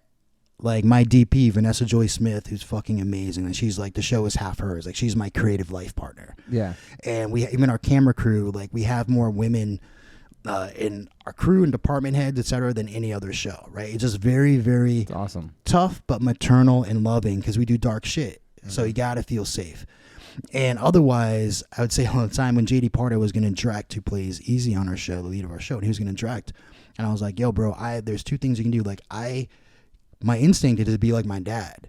I'm like, I want to punch everyone in the face all the fucking time because people are annoying. They say stupid shit and just do, you know what I mean? But I don't. I love unconditionally. I direct like my mom. I'm like, if you're going to direct on the show, and he did a great job, it's like, you need to direct like your mom. You need to tap into your mom's love. And I heard that directly from Robert Redford. There's this seismic shift that happened in my life, and that's exactly what he said to me. And that fucked me up. So that's it. So that is so when I went to prison, even that was after I'd taken this vow of nonviolence. So that was really hard. Just prison sucks, but also because that's a language that I knew. Like I'm good at this. I'm fluent in this, and I don't mean it's in a tough guy shit because fuck tough guy shit. It's just like, I'm aware of this. Like I don't like. If you want to have, I was talking the other day about the brothers that I still love that are my family, that were in my crew, and if I ever had any problem, there'd be no problem. There'd never be anything. Yeah. Like that's the whole thing that became really intoxicating. Like, oh, if I have a problem, it's not my problem. It's his problem. Yeah. You know what I mean? If Bruce had a problem, sit, bro, I got this. You're all good. And for people that grew up feeling unsafe in their homes, that's the first time you feel safety, and that becomes intoxicating. Yeah. But there wasn't a lot of. I made a story about Bruce and I, my first film called Little Birds, but I made it into 2 15-year-old girls. Yeah. Because if it was us as 15-year-old boys, we'd been like, yo, fuck you. You want to glorify the stuff. We'd glorify the violence, but then also it's a great movie too, by the way. Yeah. Thank you, bro. Thank you, man. We wouldn't have been able to. We didn't have those conversations. Yeah. As opposed to now as an adult, which is weird. I was talking about this with Brooke the other day, Brooke Smith, that I can sit down, you can talk about your trauma with people. You can talk about these things, and you can tell these secrets you'd never, ever tell your friends. But if something was going to happen, if I had a problem, those people are going to fucking run. You know what I mean? They're Yeah, smart. yeah. So it's weird. The people that I grew up with, we had such this closeness and intimacy, but we were all also still suffering from this plane crash we'd all been in. Just sitting in different sections, and we never really talk about the fucking impact of the crash. Yeah, you ever scared back then of getting arrested or getting killed? Always. Or? Oh, yeah, always. It's scared, but just So like you're in were, it. Yeah, You just feel alive. That's a problem. It becomes almost like a drug addict. That's why I think it's an addiction, because now it's hard to get a reaction out of everything. Like when I shoot now, because I don't know how to, you just don't feel normally. I mean, I think, you know what I mean? You're just like, we've seen some crazy shit. So it's hard to get a rise out of even emotionally, just to be moved. And so when something happens, when people die, people I've been working with for 5 seasons, and I'm watching them get stabbed on air, and they know that it's good because I start to giggle. Because I don't know how to deal with my emotions. I don't cry. So all of a sudden I just start to giggle, and then they know. Sarah Bolger, who plays Emily, is really great at that. She's like, "Did you giggle?" That's what did Elgin laugh? Did he giggle? Because then that's how I know that's something. But I don't have that capacity. I don't know. The giggle sidetracked me. I remember what your question was. No, but that's great. I mean, but you're coming from you had so many life experiences. So that's more than these actors in the show that they're portraying stuff that you actually lived through. Yeah, it's insane. And that's part of what I think. So it's almost like how a meth addict is. You don't get the same endorphin rush or that dopamine rush. Right. It's like the same thing has happened in life. You know what I mean? Like it's hard because you have it's hard to not chase those things. You know what I mean? So even being in prison and trying to stay nonviolent, but still being down with your car and trying to keep your people safe and all of that, and being involved because you can't, otherwise you're a trucker or lame. You know what I mean? So I still programmed, but thank God I was straight edge, because at that point, all my friends are doing other shit. You know what I mean? They're like slinging dope, trying to find dope, trying to do all these other things. And I would think about it, I'm like, I was trying to write a script. I had a script that I had to fucking write. And I was writing that shit longhand, which is so hard. And is that the lowrider script? Lowriders, yeah. And yellow legal paper. You know what I mean? And then so when we'd find out the COs are going to toss our cell, all of a sudden everyone be trying to get rid of fucking weapons. We're trying to get rid of drugs. I can only have so many amounts of paper and books in your room, so I'd be trying to give out different people acts. You know what I mean? Yeah. Or stuff like that. Like, all right, you take this for me. All right, I'll take that for you. Like your third act, all right. You know what I mean? Trying to smuggle that shit out. We had to smuggle out the script to imagine. But thank God, because I have such empathy, even being straight, is about empathy for the people that I was there with, who I love and are still my friends, but they were focused on something else. I was dreaming about being able to make art. Yeah. Why are they against you having paper for writing? They would say fire hazard, you can only have so many things, but what happens is you can't do your job. So no matter what you are, and so people knew who I was when I came in, and the feds knew who I was. So me writing a script is me doing my job, which would have put me in the hole, which would have been a violation. Doing your job. You can't do your job. You can't do whatever your career, whatever it is outside. You can't do that in prison, because you can't try to monetize anything. I see. Yeah. I see. It's interesting, because writing can be such a release. Yeah. In a helpful way for your mind, especially if you're good at it, or even if you're trying to be good at it. But it's something that You'd think it'd be, because they don't give a fuck. Yeah, about obviously therapy. they don't give a fuck. I mean, but you're right. You would think that they would try to, and I think it was also, you have a target. I had a target on me. I mean, this is not the whole point of being able to achieve things is trying to get rid of that victim mindset. Because they definitely could have fallen back into it, but definitely being like, okay, this is a situation. This guy got arrested after all this press. He made a movie. Pictures with him with Robert Redford. Right. They had a target. They're like, oh, okay, this guy. And the good thing, though, is that there's crazily enough, there's 2 COs. And I did not engage with the COs. A lot of people just do, and that was my thing. I'm just like, I'm being just very clear. Like, we're not friends. Yes. Yeah, absolutely. And I could see these guys just kiss ass and just be like, especially like white dudes, just like, hey, we're the same. I'm like, yo, they do not think you're the same, bro. They have the fucking keys, and you're waiting locked up, and they jingle those keys. They fuck with you. And So you they already have, I believe a lot of the COs have mental problems to begin with, and they should not be in the position to even want that in. job. Dude, you're so fucking right. You're so right. And they were more, because a lot of us, sometimes we get to leave. Right. You know what I mean? You have a short sentence, and those people, they're fucking 25 years. Yeah. But there's this one dude that I remember, and he'd be like, they'd have to do random drug tests.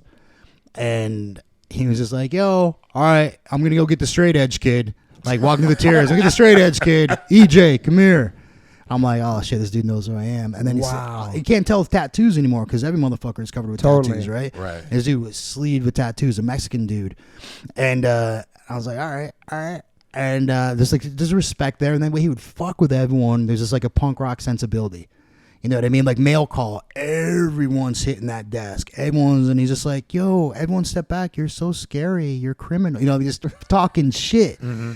And I'm like, oh, this dude's punk rock. I get it. This dude's not a typical fucking CO. He's not from the military. Wow. And it turned out there was another dude who was actually suicidal. It was a dude from Venice. It was a white dude who's in there as one of the COs too. Holy it was crazy. shit. Because then there's it was wild. It was wild. But anyway. My question leading up before he went to prison, did you get arrested a bunch of times? He did a lot of jail time before that? No. I mean, did jail time as like a kid. Got arrested on tour. Because Europe's fucking racist. Where? Europe is the most racist place. So you go there. I mean, now our country's more fucked up. I mean, which part of Europe? Which part of Europe? Everywhere? Dude, Belgium, fucking Germany. Like, come on. And I remember going there because you feel almost like apologetic of like, yeah, I'm a dumb American. I'm sorry. Like, we love guns. You know, we shop at Walmart. You guys have galleries and stuff, art galleries. And you go over there. But as you know, when you play Europe, you're not a tourist. You're hanging with real people and real kids, right? And sleeping in people's floors, and it's awesome. And the people are fucking awesome. But then you see, we played in Belgium, and I thought it was Antwerp, but the person Eric Scannell was with said it was actually a different city around there, where they wouldn't serve us because they thought that we were Turks. Wow. Yeah, and then these kids are talking about immigrants and they're fucking immigrants and all shit like that. I'm like, oh, now people say it in America. This time, 2001, 3, whatever it was, people weren't talking that way. So you dealt with all of this shit the whole time and being brown there. And we didn't get to play France or Spain or Italy, all the beautiful places. We were playing like fucking everywhere cold because it was fucking, it was February. Every time we toured there, it was always at the worst fucking time and the worst. You're in Germany. I didn't realize Germany was so big. We're in Germany for like fucking 2 years. It feels like. It just goes on fucking forever. It's so dismal. You're psyched to get to Scandinavia. You know what I mean? Swedes are awesome. Finns are awesome. Yeah. Danish are the fucking best. But then anyway, so we're there. It's like our last day of tour, and we played, and there's this, and someone Sig Heils. Right? What? Yeah, Where we're was playing this? with us afterwards. We were in Tilburg in the Netherlands, right? Okay. And we've seen like one other black dude, I swear we've seen on this whole tour. There's a bouncer there, right? I'm like, oh shit, let's go. Let that dude like being, give him like a what's up and stuff. And this dude Sig Heils, and I was with, should I throw a bottle? And I'm like, we have to catch a flight in like 12 hours. I'm like, I'm so bored. I'm like, yeah, man, just do it. And he did. And it kicked off this fucking awesome brawl. But it was me and the other dudes in the band aren't fighters. Like, they're lovely, fucking amazing, well-adjusted, mostly human beings. So it was me and fighting this fucking bar, but it's also the Netherlands, so it's like fighting maybe like 7 Americans. You know what I mean? It was like a full fucking bar. Everyone's like civil disobedience is getting in the way. So shit goes crazy, and of course, who gets fucked up the most is this one black dude, because that dude jumps in. So splitting this dude's head open, I'm like, no, that's the whole point.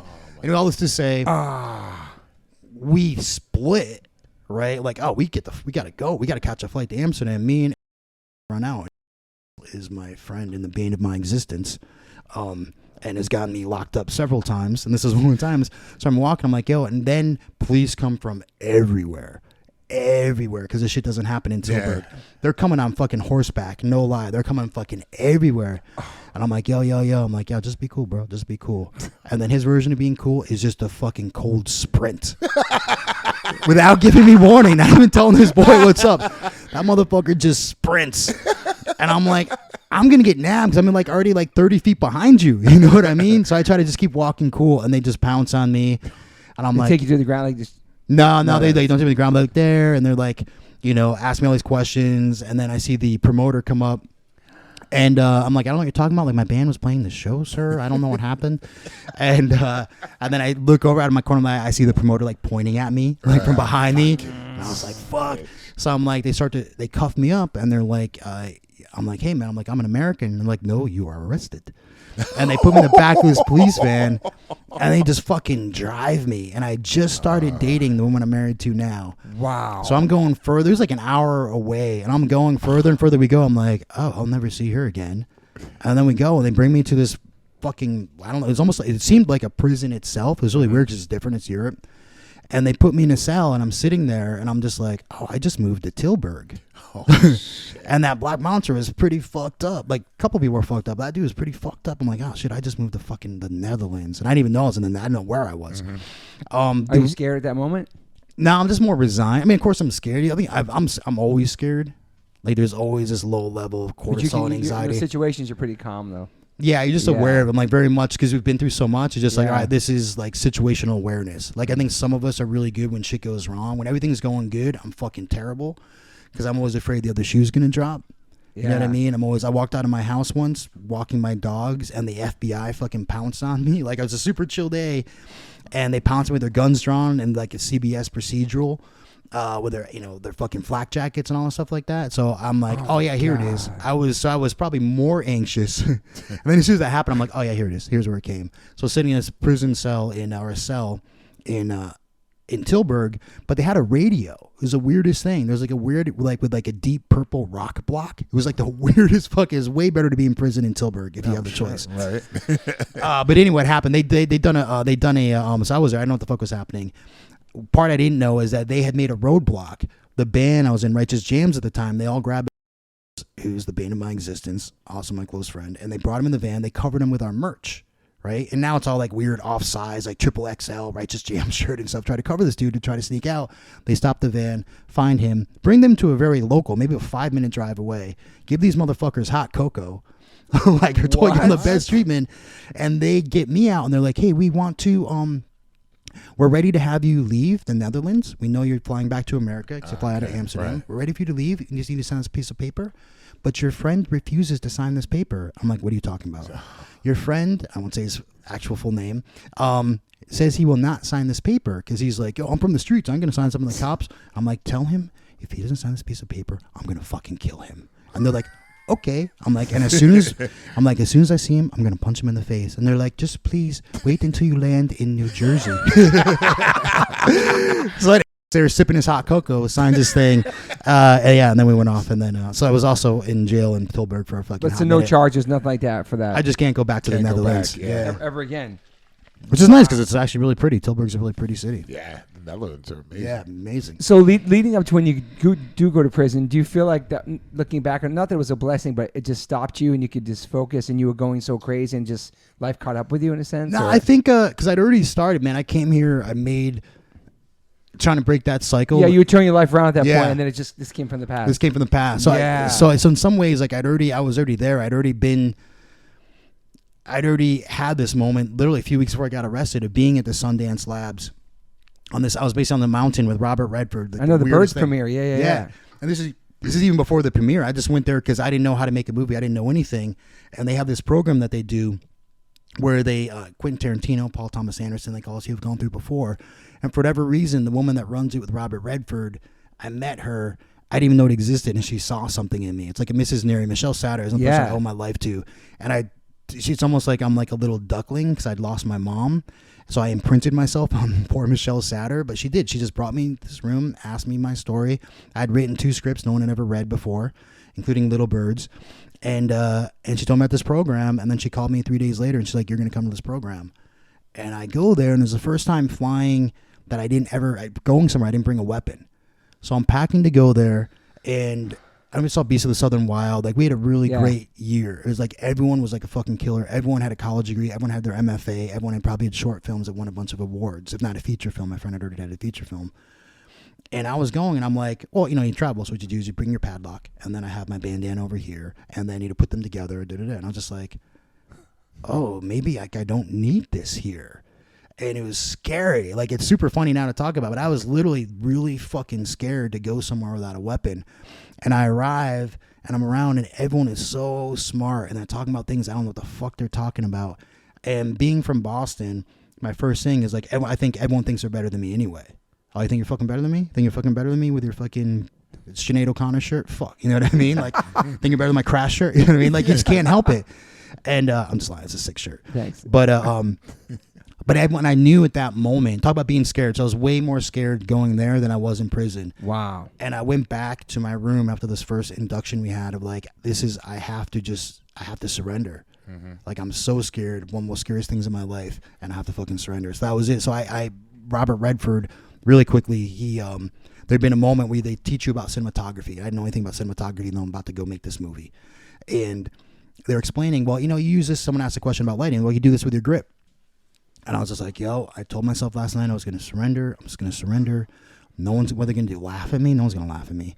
So I raised my hands, and this guy, Gyula Gazdag, who's an amazing Hungarian filmmaker. He made this amazing film and was banned from his own country. And I raised my hand. I'm like, excuse me, sir. I'm like, what's a grip? Everybody fucking laughed. Really? Everybody laughed because they thought I was kidding. Like, you fucking idiot. Everyone knows what this. Robert Redford was in the room, and then that made him take me under his wing and became this incredible mentor to me. And he's the one that pulled me. I was like, we were talking, we're having lunch. I'm like, fuck the world, man. Like, this is what I came up with. And, the world didn't stop kicking me until I started kicking back. I got the fucking boot off my neck, all this violent shit. And he's just like, he's like, you need to chill. He's like, different language. Wasn't quite that language. Chill, son. Yo, nigga, you need to chill, bro. But he was just like, actually what he did is like, Elgin, you need to listen more and talk less. And I was like, oh, fuck. Robert Redford just told me to shut up, but damn, all right. Yeah. And he's like, all of your animal rights and you're passionate about that is because you're 7 years old and you saw them killed in front of you, so you're just stunted as a 7-year-old. He's like, you're still a scared little kid. All of your drug addiction, you're being drug-free, being straight edge, is because your father was a drug addict, so you're still stunted there as a 7-year-old. All of your stuff, but like breaking everything down to when I was like 7, you're still a 7-year-old child. The problem is then you were 20 and you weren't 7 anymore. And you're still kicking back against the world, but now it's dangerous. And you're not the victim anymore, you're the victimizer. He's like, and now here you are, and I was in my early 30s, whatever it was then. And he's just like, you have the choice. He's like, you keep telling me about your father. You're not telling me, you can take 2 paths. Your mother, who is a beautiful thrillist, my mother was like a Quaker, and you can tap into her, and then you can become an artist, or you can stay and continue to be like your father. You need to make that choice. And I was like, fuck. One, it's Robert Redford, and then all that shit. No one ever broke it down. Like a male adult figure like that, even talking to you like that. It's the first time I'd ever had a positive male role model, really. Yeah. You know what I mean? Yeah. It's just like fucking incredible. And so I took this vow of nonviolence with him on this mountain in Utah, this otherworldly thing. And then 3 weeks later, I'm walking out of my house with my dogs, with Chopper and Nell, and all these FBI agents come, and I'm like, oh shit, here's the other shoe that dropped. You get fucking whisked away. And then luckily I got to get out and make my movie, but I knew I was going back, having made this vow of nonviolence, to the most prisons, obviously really dark, hopeless, violent place. And that's what I knew. So going in there, it wasn't like, I wasn't scared of fighting. Again, I mean, that tough guy shit, because fuck it. You know what I mean? I wasn't scared of that part. I was scared of, how do I not do that? And you had no idea anything was coming after you, nothing. You just... No, I didn't know. Yeah, I thought like, yeah. And the same day you got sent, you got hired for a screenplay. Yeah. So for the Low Riders. Yeah, exactly. Fuck. Yeah, so they put that shit through literally because, it was tough. And even when the judge, because there's like, when we do this, because we're just trying to stay out as long as possible. We knew we were going to go to prison, decided to make the movie. So we did. And like, with just one judge we don't want, because she's really hard and she'll crucify you. And then, of course, that's who we got. And thank God for her, because she sat there. She heard both sides, the AUSA side and then my lawyer side, and you're standing there the whole time, and you're just like, your brain's a buzz, you know what I mean? You're just there waiting to see what's going to happen. Because, it's always like for 25 years, but that never happens. But they figure we get like 3 to 4 years. If I do 3 to 4 years, my career is over. It's done. My career is probably already over just getting one. So she's sitting there and she's saying, well, she's trying to work it out in her head. She's like, you are a domestic terrorist. And we'd been put on a domestic terrorist list. You're a domestic terrorist. You guys were on gangland too. Yeah. So she's like, you're a domestic terrorist. You've done all these terrible things. How are you of any worth? But we had all these letters from Ed Harris, Robert Redford, all these beautiful people. Ed Harris, hard. Yeah, another positive real male role model. My first male role model ever was basically Ed Harris and Robert Redford. State of grace. Amazing, sick. But anyway, and then because, so I didn't know. So she gave me that sentence, and I took advantage of it. It's like we were talking before. I was just talking about how not playing the victim. There's very easily like, oh man, because we're victims our whole life, and you feel like a victim. That's what I was. I'm like, I'm a victim. All these terrible things happen to me, so the world's got it coming. And then I finally let go of that shit. And then I'm like, yo, fuck it. I'm like, I'm an artist. This is great. I'm like, in Silver Lake sipping smoothies with Kate Bosworth. You know what I mean? I'm like, this is it. Hanging out with Leslie Mann, this is it. Isn't this great? Damn. And then that shit came back, and your first instinct is like, see, I fucking knew it, man. I knew it. I knew I'm a piece of shit. I was so close. Fuck the world. This happened. So just wrestling that to get out of that victim mindset of like, so it wasn't, I wish I hadn't been frozen, but I'm like, yo, I'm going to be frozen for a while. I'm going to read 101 books, get better about story. I had really good brothers in there that I'm still close with. They were just like, I said, you program, but they're like, yo, EJ, after count, I don't want to see you, bro. You got to work on that script. Got to work on that script, dude. How's it going? You know what I mean? It was just like, so that was it. Then I wrote Lowriders. How do you stay vegan in jail? Oh, dude, I went in like 194 and I came out, I think like 151. It was just peanut butter, bro. It was like peanut butter and pretzels, but it was commissary because you couldn't eat any of the shit that they give you. Right. Yeah, and it's like a weird loaf. And then they put gravy on it half the times. And then to be honest with you, it's just like fucking Pisces sweating in it and the fucking, you know what I mean? It's just like, I was just like, not fucking. Were people sending you vegan stuff? Like, you get a question? Okay. Yeah, actually being vegan, was there like, it was just like meat or like any kind of carb? Was there absolutely zero vegetables at all? Oh, the vegetables were fucking suspect. Yeah, it was barely any vegetables and they were suspect. It was mostly just fucking meat. It was mostly just meat or meat adjacent. You know what I mean? Right.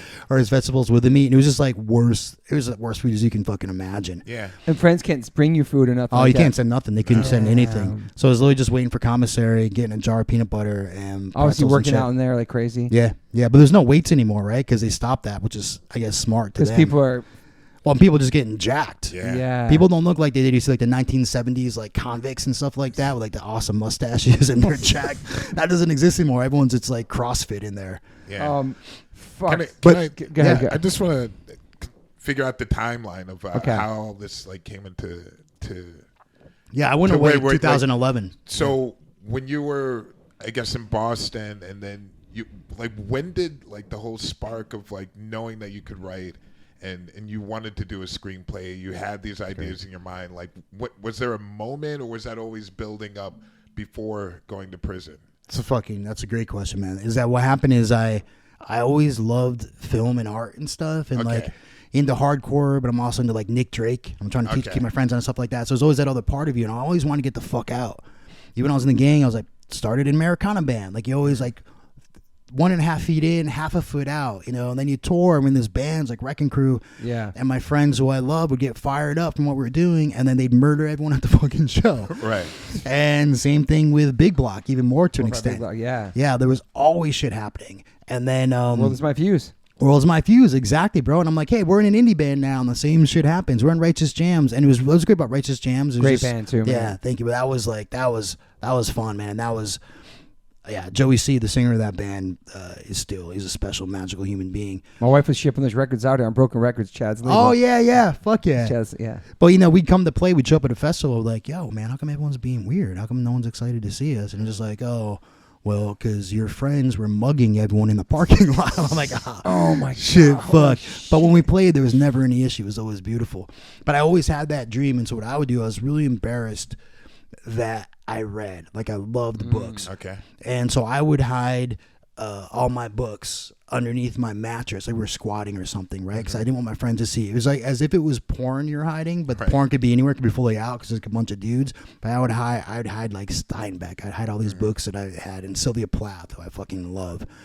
And sex and all these things. I didn't want my friends to find out about it. And then I'd be like... You know, it's just like mid-90s. I'd be like, yo, bro, I'm going to go hang out. You know, it's like 4 o'clock in the afternoon. I'm going to go hang with that chick I met last night. And they're like, yo, dude, you did not meet a chick last night. You're full of shit. I'm like, yo, bro, no, you didn't see, man. I was talking to this girl on Lansdowne. It's all good. We're going to go meet up. And then I'd go alone to the Coolidge Corner Theater or to the Harvard Square Theater or to Libretto where all these indie films would play. Wow. And so I discovered Terrence Malick there because The Thin Red Line, which brings me back to Days of Heaven and Badlands. And I just so I'd just wait there until the very last minute of all the credits. Just like alone, and we're not alone, but alone with myself in this theater. And it just became something really magical and special to me. And I dream about that. That was a daydream of making movies. So then I'd secretly try to write scripts. And I tried to write scripts, and I wrote a script. And I thought, oh, cool. Wow, I actually wrote a script. But the internet wasn't what it is now. Right. Yeah. And there weren't also like screenwriting books. I didn't know. That's what I'm going to ask, yeah. Yeah. So my script is like 26 pages. When it's supposed to be like at least 90. You know, even Little Birds that I'm being made was still only like 81 pages because I just couldn't write that much. So that's what it was. It was like secretly that I really wanted to do a short film and finding stuff, doing stuff. I really wanted to, I wanted to be a filmmaker, man. I'm like, how do you get a camera? We got to find a fucking camera. Like, how do we do this? And Girl Lansdowne Street, which I'm sure you guys both know, is right the street where all the clubs are at across from Fenway Park. So we'd have at 2 o'clock in the morning, everyone would get out, lots of riots, fights, everything, just chaos. It was debauchery. It was a blast. And we would work all the doors, right? We'd work the doors of all the clubs. And Girls Gone Wild came down, right? And we're like, yo, these people are fucking garbage. Yeah. And I'm like, oh, I want those cameras. So I don't want to out I should have asked him permission to tell the story. I don't want to out my dude, but he is, I think, one of the greatest frontmen to happen in the last 2 decades in Boston easily. I'll bring him up somewhere else down this conversation, but I was just like, yo, I want a camera. He's like, well, I'll get a camera.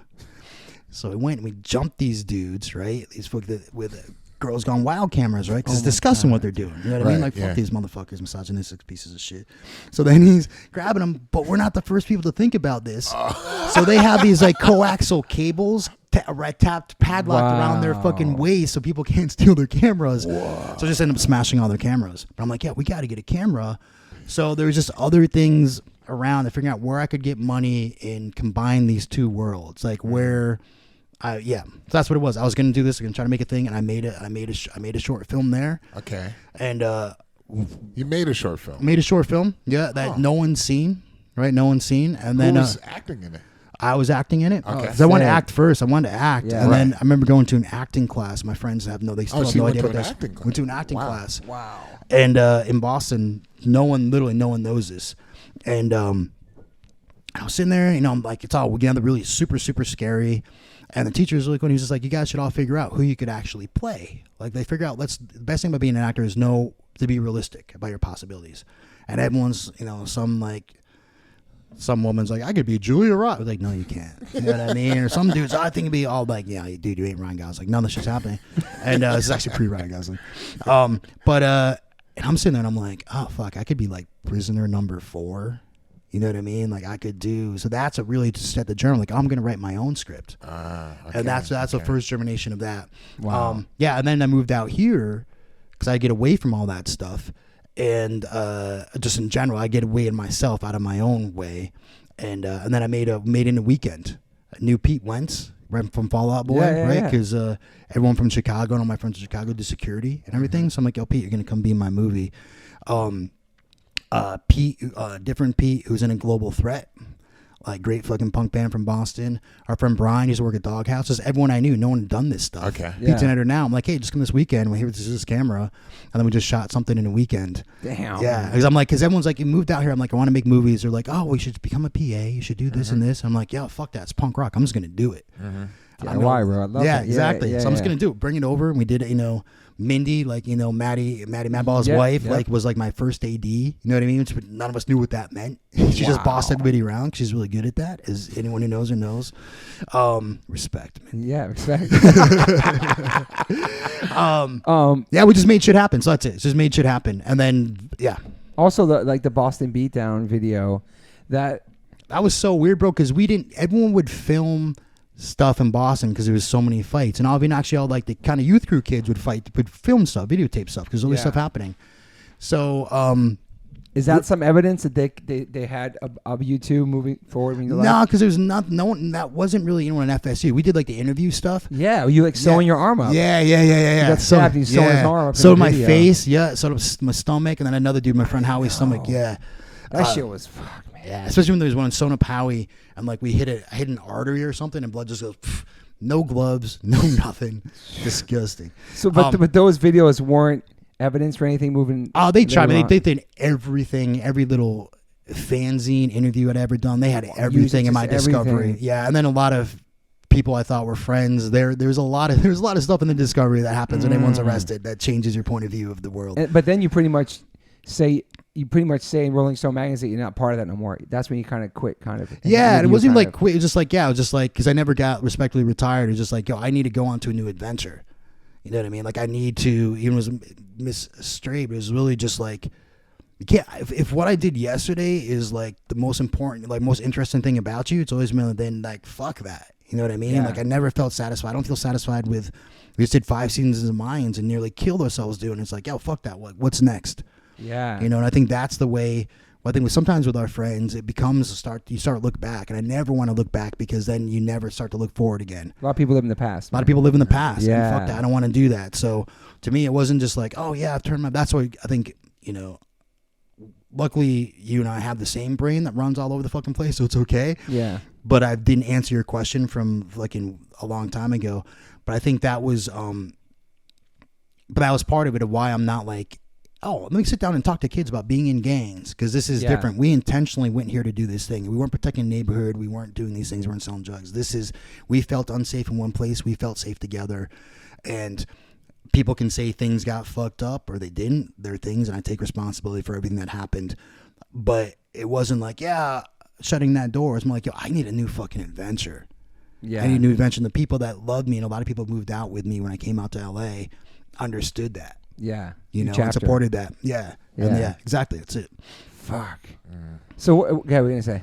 No, I'm still working with so you did the short film, and then so when did the Robert Redford connection? So yeah, I did that short film, and what do you do? And actually, it did really well. It's really crazy.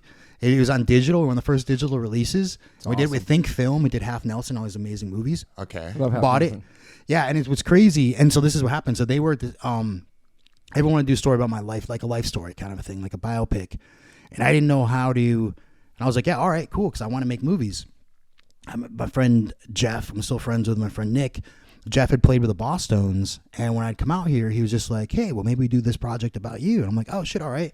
But it wasn't, I think Jeff wanted me to write, because Jeff was always really supportive, but it wasn't to the studios when we got set up with Nick Cassavetes. I don't think where was going to direct. Justin Timberlake was going to play me, because very different times, I'm like, yo, that dude's like white. And they literally said, it's like, like, no, it'll be okay. He has a black card. They literally said that in a meeting. I was just like, oh, that, I don't know if that, Really? that's right, bro. I don't know if that's right. Let's get Michael Rappaport then to play. Yeah, exactly. That's fucking random. That's crazy. So I'd go in these meetings with Jeff and Nick, great dudes. But I'd hear everyone talking. I'm like, yeah, it's not fucking right. And I'd have to pitch it, and I'd be like, yo, and then this happens, and my friend Danny Edge dies, which was fucking devastating to all of us in Danny, because he was such a special human being, and he's dead. He's not here. He should be with me. He should be doing this instead of me, because he was so fucking talented. And then I go to a point where it's just like, yo, and then my mom dies, and all the execs would be like, oh, you know, I'm just like, oh, fuck, this shit's real. And I'm like the monkey coming in. I'm like, oh, then I hit the guy in the face, you know what I mean, with a brick. And then I was like, yo, I can't. I felt so sick to my stomach. But my girlfriend I moved out here with, who literally just like transferred school out here. She's like, we'll get out of Boston. We put everything we had in a van and drove out here with our dog Myra. And she was just like trying to support us both, right? I'm like, oh, I got to do this. I got to do this project. I got to do this project. But every time I'd feel so sick and I was so miserable. And she's like, fuck that. Don't do it. Yeah. Don't do it. And I'm like, oh, shit, all right. So then I'm like, what am I going to do? What's it going to be about? Because I do want to tell the story about friendship and this thing with your friends. We're everything, but there's a certain point where you start to steal each other's oxygen. Yeah. You've had that friend in your life before when someone sees you and they ask you about that other person before they ask you about you, like all that stuff, right? Yeah. And I wanted to tell that story, and then we just moved here. Chad was part of the reasons why I moved out here. Is Chad and my friend Gibby Miller had moved out here. So I was like, oh, shit, all right, we'll go. And that's it. Like, this is the dream. Being East Coast kids, as we all know, we dream, or Midwest kids, you dream about coming to California. For sure. So we lived the dream, came out. I read something where never go to the Salton Sea. Never go in the Salton Sea after dark. It's really scary. So my wife and I were coming home from Joshua Tree. We went to go see where Graham Parsons was burned. And we're like, fuck yeah, we're going to go to Salton Sea. And I saw this girl on the back of her boyfriend's bike. She was maybe like 15, 14, and she had cigarettes rolled up in her sleeve, and she was on the back pegs. And I was like, oh, you're never going to leave this town. And I was like, that's exactly how I felt in this little town. Like, even though we're from New England, New England's beautiful. When you're there, it doesn't feel like it. It feels like all those trees is fucking stealing your oxygen. Feels like it's strangling you. And I'm like, oh, I'm going to change Bruce and I to be like 14-year-old girls. I'm going to write the script like that. And then I can also be more honest about it. And yeah, growing up with really strong women, like my sisters are awesome and out of their minds in the most awesome way. Like everyone, there's so much personality. I was like trying to get my voice heard in that house. You know what I mean? So I was like that, and then my bigger sisters, I was just so fascinated with them and all their friends. And I remember one time we're at this party in a hayloft because it was rural Connecticut, and I was maybe like 5th grade, and this like 11th grader was like talking shit while Ted Nugent was playing. Something happened, and I punched him in the face.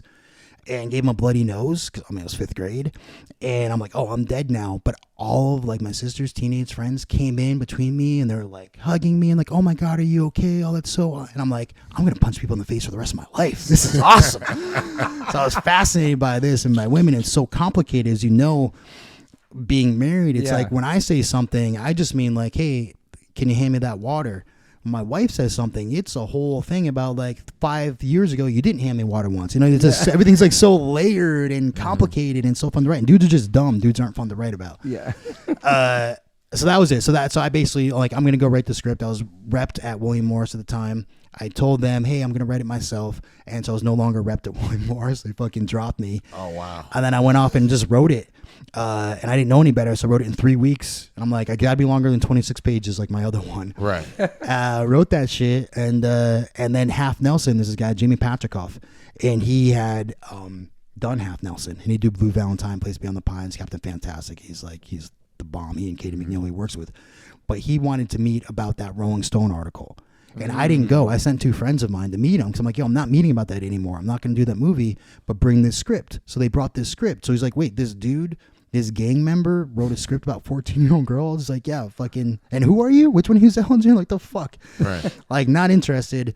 True story. His assistant, Katie McNeil, took my script home, came back and said, we have to make this movie. And I owe my whole entire career to Katie McNeil. Wow. Yeah, and now she's the head of VP in production for his company because she's the bomb.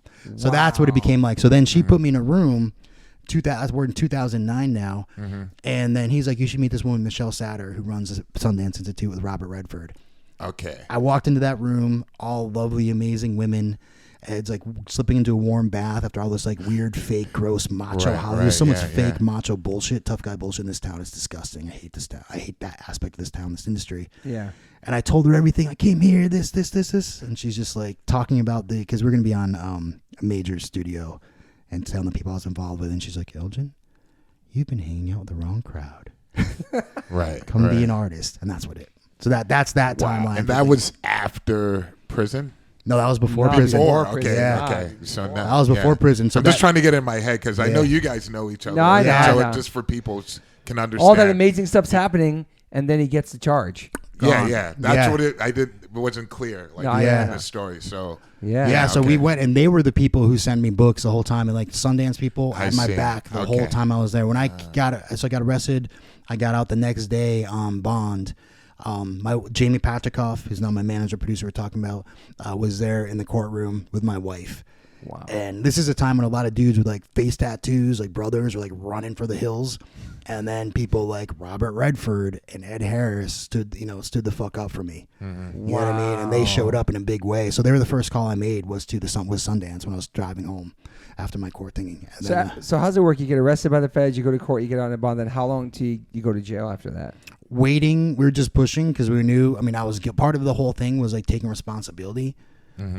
Which sucks. You know what I mean? It's not fun. It's easy to say, but taking responsibility. If I was going to be truthful about everything, I had to be like, yeah, I was truthful about this. Yeah, I 100% did this. So we knew it was going to happen, but we had to keep pushing and pushing so I could make the movie. And that's all like games anyway with lawyers and this and just like, so that's what we were just waiting on time. And so that was this summer. And then we shot the movie in, I guess the fall, aired in a Sundance premiere in January, and then I went to prison in March. Wow. Yeah. Go ahead. I'm sorry. Go ahead. Is it okay if I ask what the charge was? Yeah, it was a federal extortion with like a shit ton of like gang enhancements and all Okay. those other things. That's how they get you.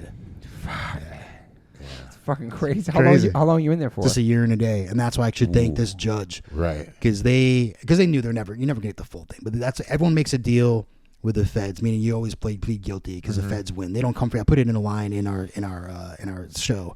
They don't come for you until they know they got you. Yeah. And they waited till they knew they got me. and that was it. So then with her, and I was like, when I came out after a year and a day, it was starting from fucking scratch. Because I had the hot thing for a minute of like, look at this gang guy, turned his life around. Isn't this great? And then all of a sudden, fuck, he got arrested. Yeah, he's a piece of shit. Old news. Okay. So I was starting from lower than scratch when I came out. Yeah, and it was it was tough to try to build it back up and figure out and sit there and dream about continuing to break this fucking cycle been born into. Not only as a victim way, it's just being aware of your surroundings. Like this is, even when I met my biological dad years ago, it was like, oh, you've been to prison, you've done all these same things. This is just in our DNA. Oh, really? Okay. Yeah. Wow. It's like, being, not wealthy, being a socioeconomically insecure male of color in this fucking country, chances are you're gonna go down these paths. They don't have to. Right. Some people get jobs in McDonald's or get fucking jobs in IT, or some people don't when you come from a certain thing. But what's my responsibility? That here's the things that I did. I made a shit ton. I was like, oh yeah, I'm in this fucking hole, and then I kept digging that hole. I can't believe I'm in this hole. It's just so sad. But I kept digging the hole fucking deeper and deeper, till finally I had to climb the fuck out of the hole. And you were writing in prison that entire Yeah, time. I wrote that script. Yeah, Lowriders. Yeah, wrote Lowriders, and then trying to smuggle it out, and because I couldn't work. Like I couldn't work, so we had to. So I tried to slip it out in like 13 letters. I tried to write really boring stuff to my wife, and then slip in a few pages of the script. Some would get through, some wouldn't, and then people I was with, the people that I was cool, that my world, my brothers in there, they had a way to get things in, let's just say. Yeah. And one of them was just like, I bet we could get something out that same way. And I'm like, oh, damn, you think? So then Brian Grazer is literally getting pages smuggled out of fucking prison to him for Lowriders. Lowriders, unfortunately, became something different. You know what I mean? They were afraid. They tried to please everyone. That'll happen. And then ended up pleasing no one.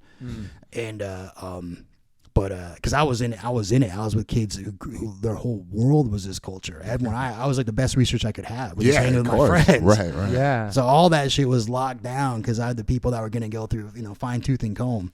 Crazy, man. So you get out. You've written this. So how do you get like Little Birds? Little Birds. Like how do you get back into it? Like you don't, because you don't have. You said you had to start it from start from scratch. Yeah. And Jamie Patrikoff, we talked before, Half Nelson Blue Valentine guy, basically discovered me. And Katie McNeil is, when you're in the halfway house, you need to have a job. Yes. Right. And I was actually up for the NWA Straight Outta Compton thing. What? Is that crazy? I was up to direct that. It was crazy just because. Is that so weird? Right. So I'm like, that's fucking incredible. Crazy. Yeah. So yeah, it's crazy. So I'm out visiting, and they record everything all the time, right? So you can't talk about business. At the halfway house? No, this is back in prison. Oh, okay. They're recording the conversations. Yeah, everything's mic'd. Yeah. And my wife's like, just whispering, like, your agent Sarah, she's just staying for the day. I'm like, wait, what? And I'm like, I had to go back up and talk to fucking Lionel because that dude grew up with all that. You know what I mean? Just like, I got my research right up there. Right. And so I come out. I'm in a fucking halfway house. And how long in the halfway house need to be there? I think it was, I can't remember. It's always just like you have like several months, but you always, as long as you don't fuck up, you can get on a few. Halfway houses are really scary. It's why a lot of people decide to stay in longer. You slip up so easily. Shit's always happening. I think it was my second day in, the guy I was with in my room, those are like bunk kind of rooms, and a door fucking gets kicked open, and it's the U.S. Marshals with their guns drawn because this dude had been out. He'd been out for a couple months and had beaten the shit out of his girlfriend on like a day pass. And so just you're always well aware of this shit just get fucking gone in a fucking minute. Yeah, good riddance. But yeah, so I'm like, but you need a job. And I'm like, I can't get a job. I can't get hired just like everyone. I can't get hired anywhere. I can get hired in fucking McDonald's right now. But also, like, I need to work on this other career. Right. And trying to explain to the woman, but I might, because they also take like 40, I don't know, it's like certain percentage of whatever you make goes back to the halfway house. Wow. I'm like, yeah, but I might do this. Yeah, I might do this fucking movie. Are you guys gonna take like 40,000? And she's like, instead of being like, oh really? She's just like, oh fuck this motherfucker. Like you think you're better than anybody else? I'm like, that ain't it. Like, I had this conversation with this fucking woman, because also they just shut down. As a bureaucracy, they shut down. I'm like, yo, you are trying to. Because there's another dude in there. She's like, well, what about him? Tattoos all over his face, affiliated with a 1% club, 1%er club. And it's like, well, what about him? What about him? How's he gonna find a job? I'm like, yo, that dude's family is here every fucking weekend. They're barbecuing out back. He's got all of that. I'll give that up for that. Right. My family's fucking dead. My parents are dead. I got fucking nobody. You know what I mean? So I'm like, I'm out here alone trying to make this fucking shit happen. But Jamie, who's amazing, and Lynette Howe is another incredible producer in this town. She just did like A Star Is Born. She's done a bunch of films. They're my manager at the time. So they basically hired me, paid out of their pockets. Fuck. Like $15 an hour out of their pockets for me just to come to the office just to write. So, see, career-wise, I had to start from scratch. But what I didn't have to start from scratch is people that fucking looked out for me. Okay. Yeah, Amazing. awesome. Like, I don't want to go over that at all. Like, these people like looked out for me.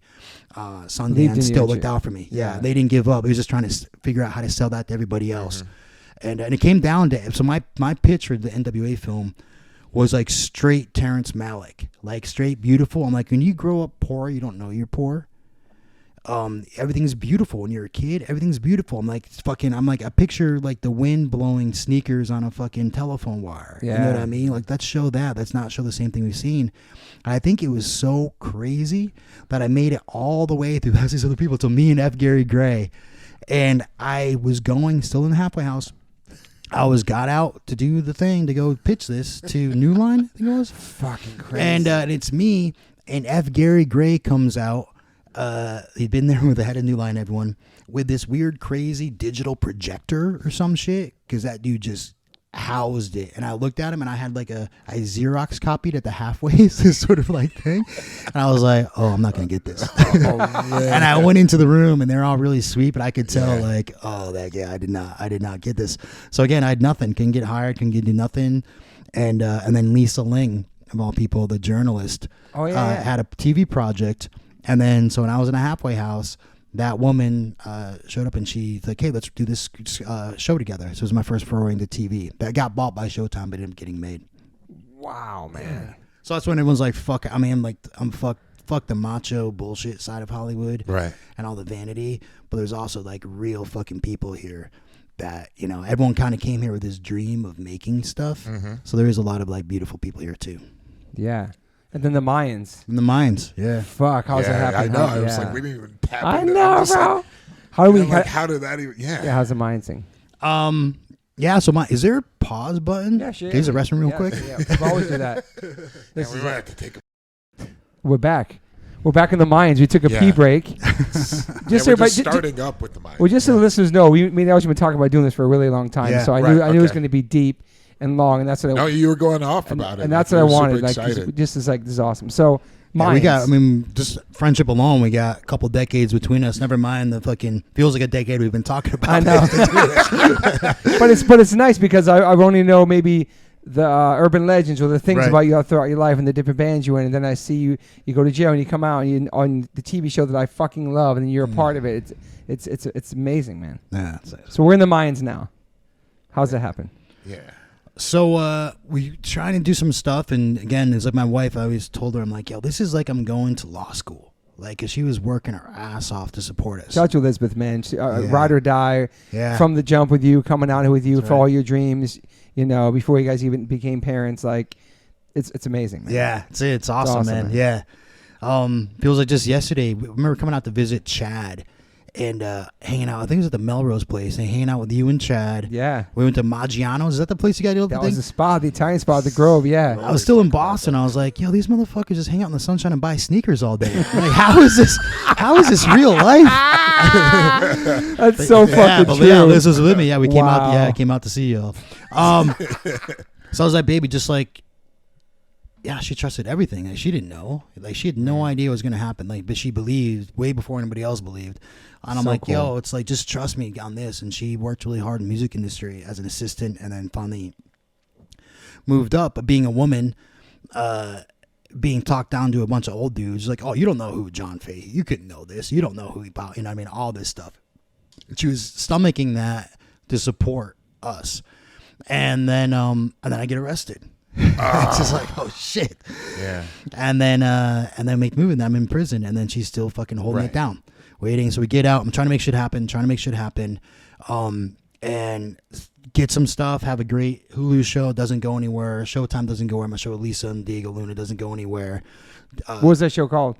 Jesus. It was a rad show. It was going to be, Diego Luna was going to play modern day Jesus, but as if the Old Testament never happened. Sorry, the New Testament never happened. It's just Old Testament. Oh. And he's a gang member in Boyle Heights, before Boyle Heights is what it is now, back 10 years ago still. Yeah, it was rad. So we sold it to Showtime, and then they just couldn't. We were just too early. They didn't, like, we'd come in there. It was rad, man. It was all, like, it was Diego Luna. It was Tara Duncan, this woman who now runs this network called Onyx. African-American woman. Lisa's obviously Asian. It was just this rad team. Then Diego, obviously, who's, like, Latino, and with a bunch of white execs, and I'd swear they wanted to squeegee the couch once we left. Like, things have changed so much in the last several years. It was like a different feeling. Then now they're like, oh, please come in. Let us, like, diversity is hot right now. Yeah. All right. We're still going to keep you in a little box. We're just going to dust that little box off and show it to everyone so we can clap ourselves on the back to see how diverse we are. So that didn't go. Rad show it up a couple things. Rule of the Bone, this old book. There's going to be this great punk rock story going to do Hulu. Didn't go. And then the Mayans thing came up. And I hadn't watched Sons of Anarchy because, as you know, our world is very parallel with that world. And my best friend was one of the first to go into that world from the punk rock scene. Right? Yeah. And that's a very clear avenue, and a bunch of my other friends all went in. And I'd seen what had happened. Not had happened. It just was I'd seen how their lives had evolved. And there's still people, that I love. We just very different paths. Yeah. And so I wasn't interested in watching it being not glorified on TV, right. But I'm just like, yo, these dudes don't look like Charlie Hunnam. Like, come on, don't be crazy. Yeah. And it's too pretty. yeah, exactly. Right. Yeah. Not that my Shout friends out aren't to attractive, him. but yeah. Shout out to him. We see him all the time at Runyon. He always says, "What's up?" He's always a by really rad himself dude. at Runyon, man. Yeah. When I came on with this, he was the first. I got to see him again the other day, but he was the first. He was so chill. He's a stand-up dude. Okay. He's a real stand-up dude, Seems and not like everybody was from that world. You know what I mean? And he's like a really grounded. Yeah, he's a really good dude. Anyway, so then this came up, and everyone was going to meet with Kurt Sutter. And I just knew that he called people cunt on his Twitter, like, all like the crazy stuff. Right? Okay. And I'd never met him before. And a bunch of people were coming in, and I'm like, this is never going to work. And I sat down with him like, yo, man, I'm the wrong guy to make this TV show. So the show was already happening. They knew they wanted to do something in Mayans. That's all they knew. They wanted to do something off the Mayans. They just know what it was going to be. Okay. And he needed another writer. And it had already been going on. Nothing hadn't happened yet. Nothing had happened yet. So he sat down with the execs, like, hey, we should do the Mayans. Okay. Yeah. And this guy Eric Schreier is like his idea, actually. You should go do the Mayans. And then like, okay, well, let me find someone to write with. Okay. And he met with a shit ton of people. And then I rolled in, and I was like, I'm the wrong person to tell this show. You know what I mean? And again, I'm like going more nervous about that. Like going into Fox or these studios, like, always makes me feel so sick to this day. It's just like not your world, man. It's not your world, exactly. World, yeah. And I remember when I'll jump back to this, I swear, but like to jump ahead a little bit, when I finally got the game, I was then interviewing people to come write on it with me. And there was a dude that came on, and I was trying to explain to him, like, oh man, because he was talking, I get a little bit lost. I'm like, yo, bro, I hate it here. It makes my stomach hurt to come in here. And he's like, oh no. So you got to own that. We deserve to be here. This is our place now. This is our time. You got to deserve to be here. And it rubbed me really wrong. And I'm like, so I'm distracted. I'm like, yo, is that my ego? Because that's how we stay. At least that's how I stay square, is always check myself first. Yeah. I've known my first thing is like to punch this person in the face. I'm like, oh, it's just my ego. That's my feelings are hurt. You know what I mean? That's why growing up seeming so violent, it was just literally, my friends are saying, just hypersensitive. Like, you don't look me in the eye when you shake my hand. Like, fuck you, man. You hurt my feelings, but I'm going to fucking smash your face in. Yeah. So I'm trying to figure this out. And then I'm thinking, like, one, I didn't hire the dude, but then also I was just like, because I don't ever want to do like that. I don't want to feel like, oh, this is home, this is it, I made it. Like, fuck that. These are different worlds, man. So anyway, to that point, I go in with Kurt, say all this stuff. I'm like, yo, I joined a gang because I was scared. I was scared as a little kid. I was fucking terrified of the world. I had nervous tics when I was a little kid. I was just so fucking horrified. The world was very violent. My house was not a safe place for me to be or for my mother to be. And so I got tattoos before everyone got tattoos, so people would say on the other side of the fucking street. All the normal people. I'm terrified of normal fucking people. You know what I mean? Like, we started working out, doing steroids and all these things. We were kids. So you would stay over there. The normal people would stay over on their side of the street, be scared to see me because really I'm just fucking scared of everything. And then talking about, we talked about it, like finally not being safe in your own homes, but then finding brothers you're actually safe with. Totally. And in the punk rock scene, the hardcore scene, brothers and sisters you finally feel safe with. Yeah. And that's what it really was, and the power of wearing those initials, etc. And he's like, well, that's why you should tell this story.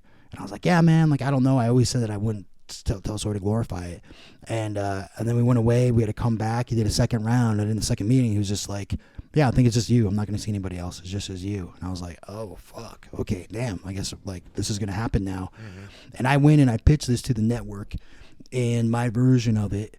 And we had a couple things that he said there should be a character, and he's a prospect, and that's our way in. And that was basically all the parameters. And so I worked it all out. I came in, I pitched it. I talked about my dead friends. My friend Bobby had was the first person to ever tell me that he loved me as a male. Had just passed away. He just committed suicide, so I was really fucked up over that. I'd recently lost another friend, Shabo, so just talking about my dead friends in this pitch. And like, this is a show we got to do about consequences. Like every day I suffer the consequences of what I've done. Even if it's not physical, definitely the emotional toll. Yeah. The emotion of like, as having a child and having an amazing child as fucking Max, it's just like, sometimes it's hard to be present that you don't deserve the good stuff. Even these beautiful moments you have, you think about the people that aren't there, and you just feel like, fuck, man, I don't deserve it. I don't want to touch their purity with this darkness that I have. So I pitched that, and they're like, let's make that show. And then Wow. I went off to write that pilot, and no one's ever heard that. No one's ever read that pilot, because I think what Kurt wanted and the network really wanted was to be, let's play it safe. Let's have a bridge. Just make kind of like, and it ended up being, everyone would say we don't want to be the Brown Sons of Anarchy, but the first 2 seasons were the Brown Sons of Anarchy. And it must be so confusing for people who watch the show and fans, because when season 3, when I finally actually got the reins, it became a very different show. Absolutely. Yes. Yeah, so I feel sorry for some people like who fucking hate it now. And I almost fell off from watching it because of that. Really? Yeah. I almost That's fell good to hear. I almost fell off watching the first 2 seasons. Yeah, we were talking about Yeah, this. I wasn't because into was it. That's so funny. And there was something I wanted to love about it, Right. but it wasn't really pulling me in yet. But I was still like, all right, I'm gonna keep going. But you're right, it was completely different. Yeah. It was like the A-Team. In some ways, we joke about it. And like one of the actors came up to me. He's just like, "Yo, do I have one of the main actors? Hey, do I have a family? Do I have kids? Where do I live? This is season 2. I'm like, oh, bro. Wow. I'm like, yeah, you're right. I don't know. We don't know. We're not like, so season 3. So We you know got all the characters. Yeah, Yeah. I mean, you got the full range. Like, what do you mean? Like before, you weren't 100%. No, I mean, I was like co-creator. I think half the Co-creator, people that's didn't. right. Yeah, I was a co-creator. I was a co-executive producer, and then executive producer the second season. Okay. I think there's some people that didn't even know what I did. I know that like the first, when we first started, there's this dude, bro. Shout out to Tyler, man. He's a Teamster, and it was his first day, and it was a pilot, and then the production designer, me and the production designers from Mexico couldn't go over the border just because of legal reasons. And so we were all in this car driving from Glasgow all the way to the border of Tecate. No one knew they didn't know who I was. They didn't know I was technically the boss. We had the best fucking conversation, and we've been close ever since. It was just so rad. Like, Wow. a lot of people didn't know who I was. Yeah. Okay. So I didn't, and we'd write stuff, and I'd do everything I could to help Kurt and help Kurt's vision. Right. But I could never write that show.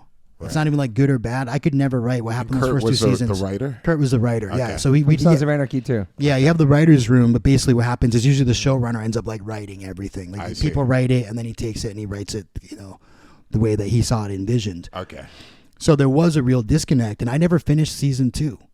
I never finished season 2 of my own show. Like I was like, this is not what I wanted to do, and I wanted to be I came to make art, man. Yeah. It was really weird when it started. I remember being like, because the stuff that we're into, H2O has done really well. You guys have actually sold a lot of records for our culture, right? You guys have done really, typically more than any other hardcore band, which is awesome because you guys have worked so fucking hard, and you have. But for the most part, what we do is for a very limited number of people. The things you love, most people aren't into. And it becomes really special. Yeah. Right. Then other people get into it, and you're like, fuck it, you ruined that now. You know what I mean? It's true. So it was weird. That's all I knew. Little Birds I love. 5 people saw Little Birds, but it had a huge impact on my life because it became like Stephen Merchant, who I do the show The Outlaws with. You know what I mean? The right people saw it and were moved by it. So I didn't know what I was going to do I didn't know how to operate in mainstream and a big thing. All I knew was to do what I do. So that's what it is. Season 3, was ours. There's the DP I mentioned earlier, Vanessa Joy Smith, and she was just a camera operator on it earlier, the first 2 seasons. I'm like, yo, one day this is going to be ours. And then if you watch season 3, there's a little bit of a bridge. You know what I mean? They didn't trust us. Right. They didn't trust us. And there's a producer, director, Michael Dinner, great dude. And there's another DP, and they had 70 years of experience between them. They didn't really trust me and Vanessa. But it was really episode 5, you see flashes of us. But episode 6, we stopped shit, broke it all open, and we just turned into a small art house film that the network hated. But that's where we found it. And I'm like, that first day, I'm like, yo, they got 70 years experience. God bless them. We got an hour experience, bro, and we're killing it. And it became our show. That's what I mean. Like, she's my creative fucking life partner. And we became, and that's when we started to really know who these people were. And I loved all these actors, and I was so close with them that I wanted them to be able to show what they were going to be able to, what they could do. Yeah. Right. I thought after every season that was going to be the end. So we have so many storylines. People, when they criticize for that, they ain't wrong. We have a lot of storylines. We're at probably the limits of what you could have the storylines to still be able to pay attention to what the fuck's happening. Yeah. Well aware. But these are my fucking people. These are my brothers and sisters, and I'm going to show the world what the fuck they can do. Yeah. And they all killed it. And Killed it, yeah. right. Oh, yeah. Season 3, JD, Pardo, and I, the lead, were just like, we told everyone, like, yo, this is it. Like, you're on the fucking train. If you can't hang up with the train's going to run right the fuck over you.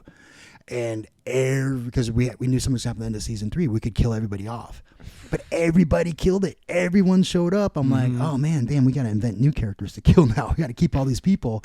Dude, there's so many fucking characters. And it's just, The character development is phenomenal. You know, Yeah. like it really, you feel that it makes sense now when you watch the series from the first season to now that this change definitely happened. And I think the characters are so much more developed now. You know, like you really get a better sense of everyone. Like everyone, you're like, wow, you really feel their pain or what they're going through. Yeah. And then this last season, the season's happening now, is Right. just Insane, off man. the hook. Yeah. It's like every episode, I'm like, what? It's like such a dark place. Yeah. For this season, I'm like, oh Yeah. my god! And just even the artwork for it, I'm Yeah. like, the new intro, everything, yeah, music, I'm just all like, that, yeah. I'm like, cut out all the other like corny kind of stuff they had in the first season. Yeah. Second, I was like, now we're like, But no in the spoilers, but shit. we are caught up, me and you. Yeah. We're Episode extremely 7. caught up. Oh and, my God, and dude. it's People fucking like dying. I'm like, I can't watch the next episode. Like,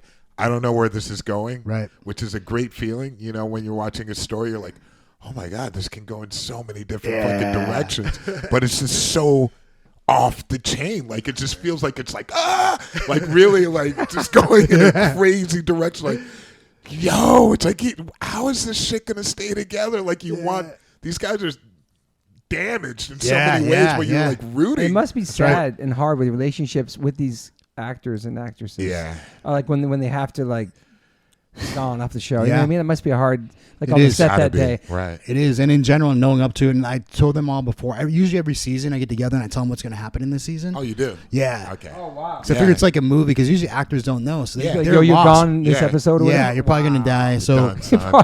yeah, and this is how, and it's yeah. So they know going into it. So it's more like a film for them. They know what to play, so they don't start playing something different in see. the scenes. They know what's gonna happen. But yeah, it Real is really emotion tough. too, probably Yeah. knowing that this is my last scene or whatever too. So like, right? We Yeah, said I would something. think so. We said something really, really special on the set. And it's easy for me to say. I wish we'd done this earlier, so you guys could come visit the set. Oh yeah. Oh my God. It's like anyone who comes to visit our set is just like, or even actors are like, this is magic. Doesn't happen anywhere else because it's like we're all on tour together. There's so much love. Every year we've gotten more and more asshole free. Like everyone says that. We went through something like 40 something first ADs, just fired people on the spot. Wow. We had one that brought out all of the extras because it's so rad. There's people from the culture and be part of the culture, right?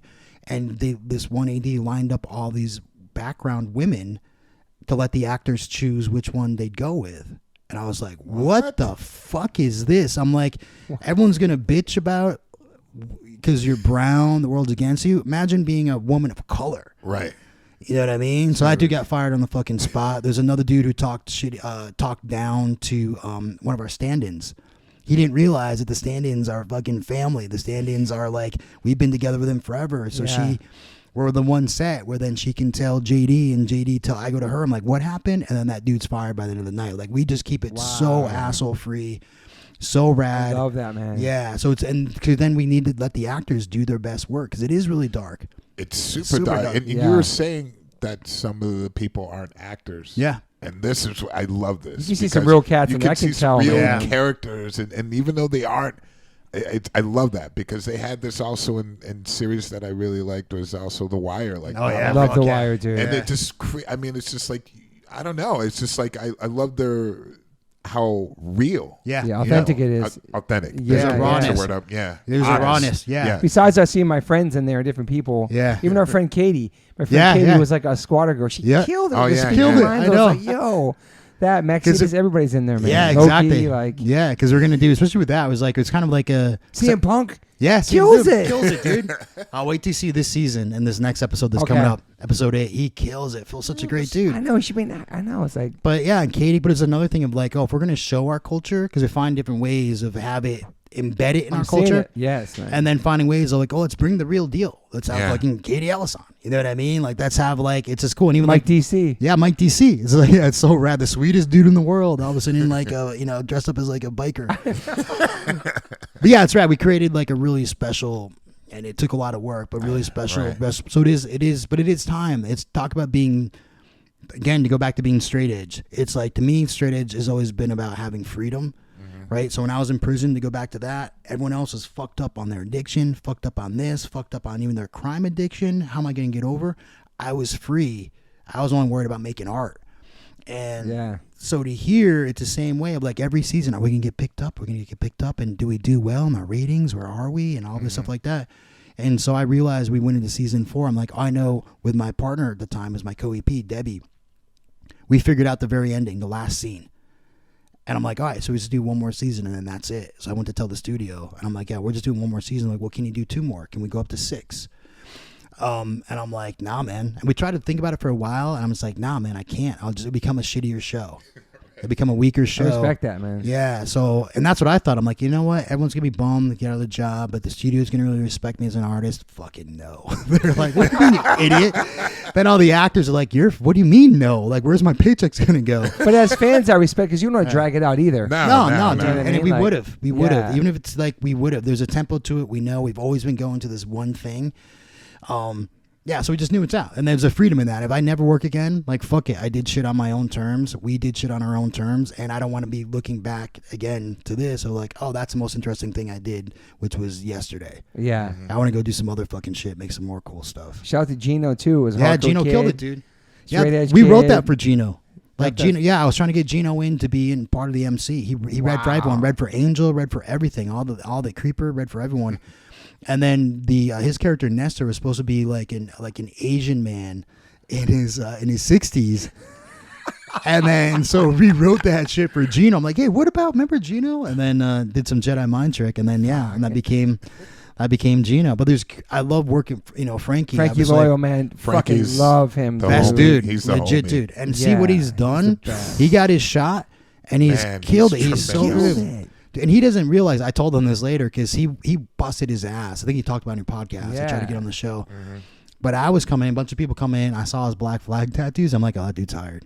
Yeah. He didn't even have to be good, and he is good. I'm lucky, but I'm like, I saw his bars, and I'm like, oh, that bro's. I know. That's how we're all connected, man. I love that shit, man. Yeah. Yeah, he's His a real one, character too, has man. really stepped up. Yeah. Who, Hank? Yeah, Hank is just like the emotion that comes out in it's just so real, Chill with his mom right now. Yeah. And when he could win 401, we had that big battle scene, right? Because I didn't think we were going to get picked up for 4. So we ended on 3 with everyone at the gate. Yeah, I was like, dude, Yeah. I was like, this is what? Yeah. And everyone's like, everyone's like, how's it going to end? Or what's going to happen? I'm like, I have no idea, man. I'm like, if I get picked up, I'll figure it out. But I'm like, kind of. Shit was So crazy. That was crazy, That yeah. was Yeah. crazy. What about James Edward Olmos? Oh, my God. my God, he's a Legend, G. bro. Yeah. American Me, bro. Yeah. Yeah, his stories are off the fucking. I'm sure his stories that he OG. tells. Oh, yeah. He's Yeah, so he's a great. great. It's so weird now that he is Edward James almost because we just call him Eddie, and you forget sometimes he's just Eddie. You know what I mean? He's like most so chill, nice, grounded dude. He's the best. You're literally working with an icon every day, Right, yeah. and not to make it absolutely. about race, but there are times when you'd be like, oh, if this dude wasn't brown, he would be even bigger. You know what I mean? Like he is such a. There's other actors from his era who may be as good or not as good, And Edward James Olmos is still a legend to us, but some people you say Edward James Olmos, they don't know what the fuck you're talking about. They don't.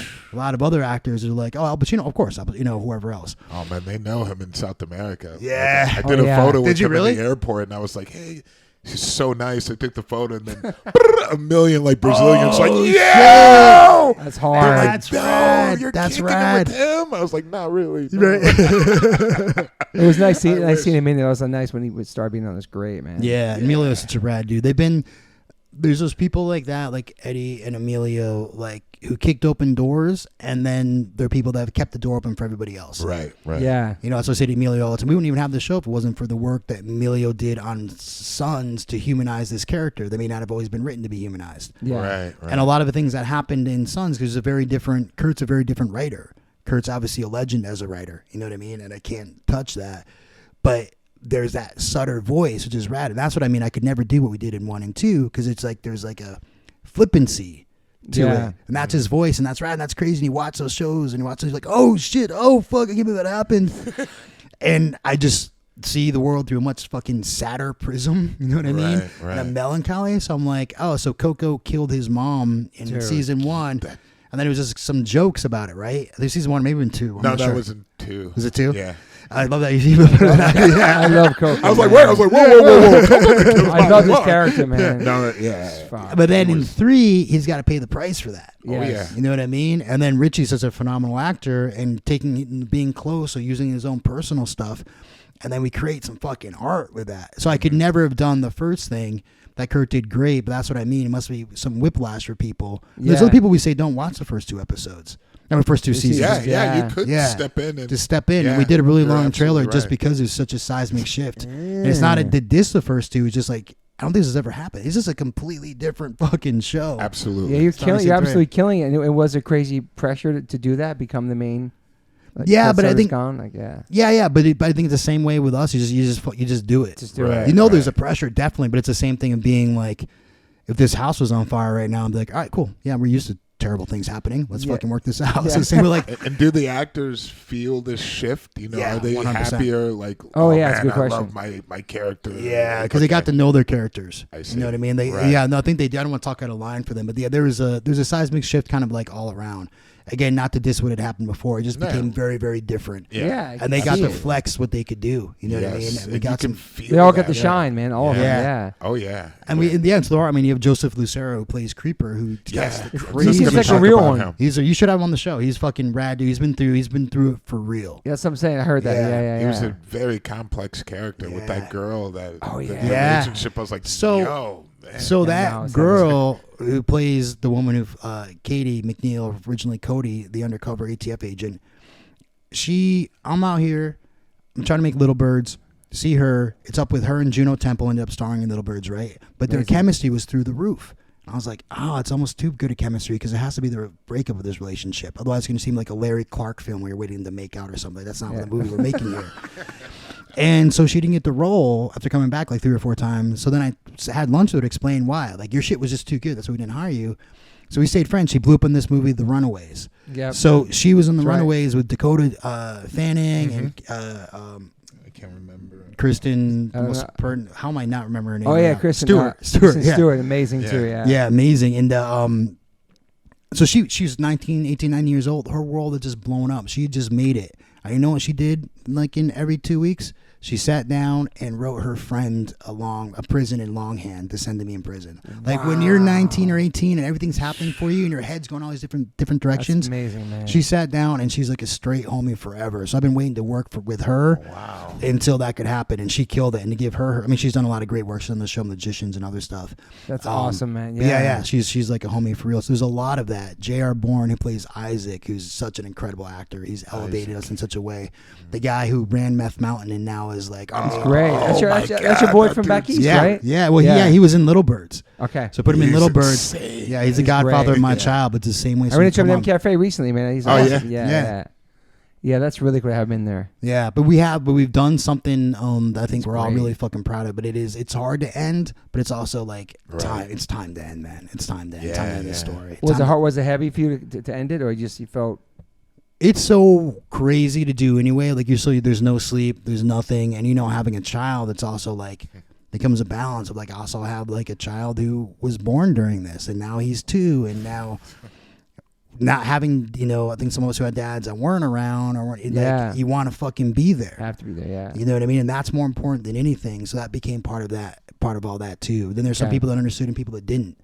Some people that ask you about your kid when you come to work, and then some people that don't, because actors are actors. But some people like really got that. Like, I got to show up for Billy Jack. I got to show up for my kid. What's his name? He has a cool name. What's his name again? Billy Jack. Billy Jack. Billy no Jack. way. Remember that movie, Billy Jack? I remember there was a TV series.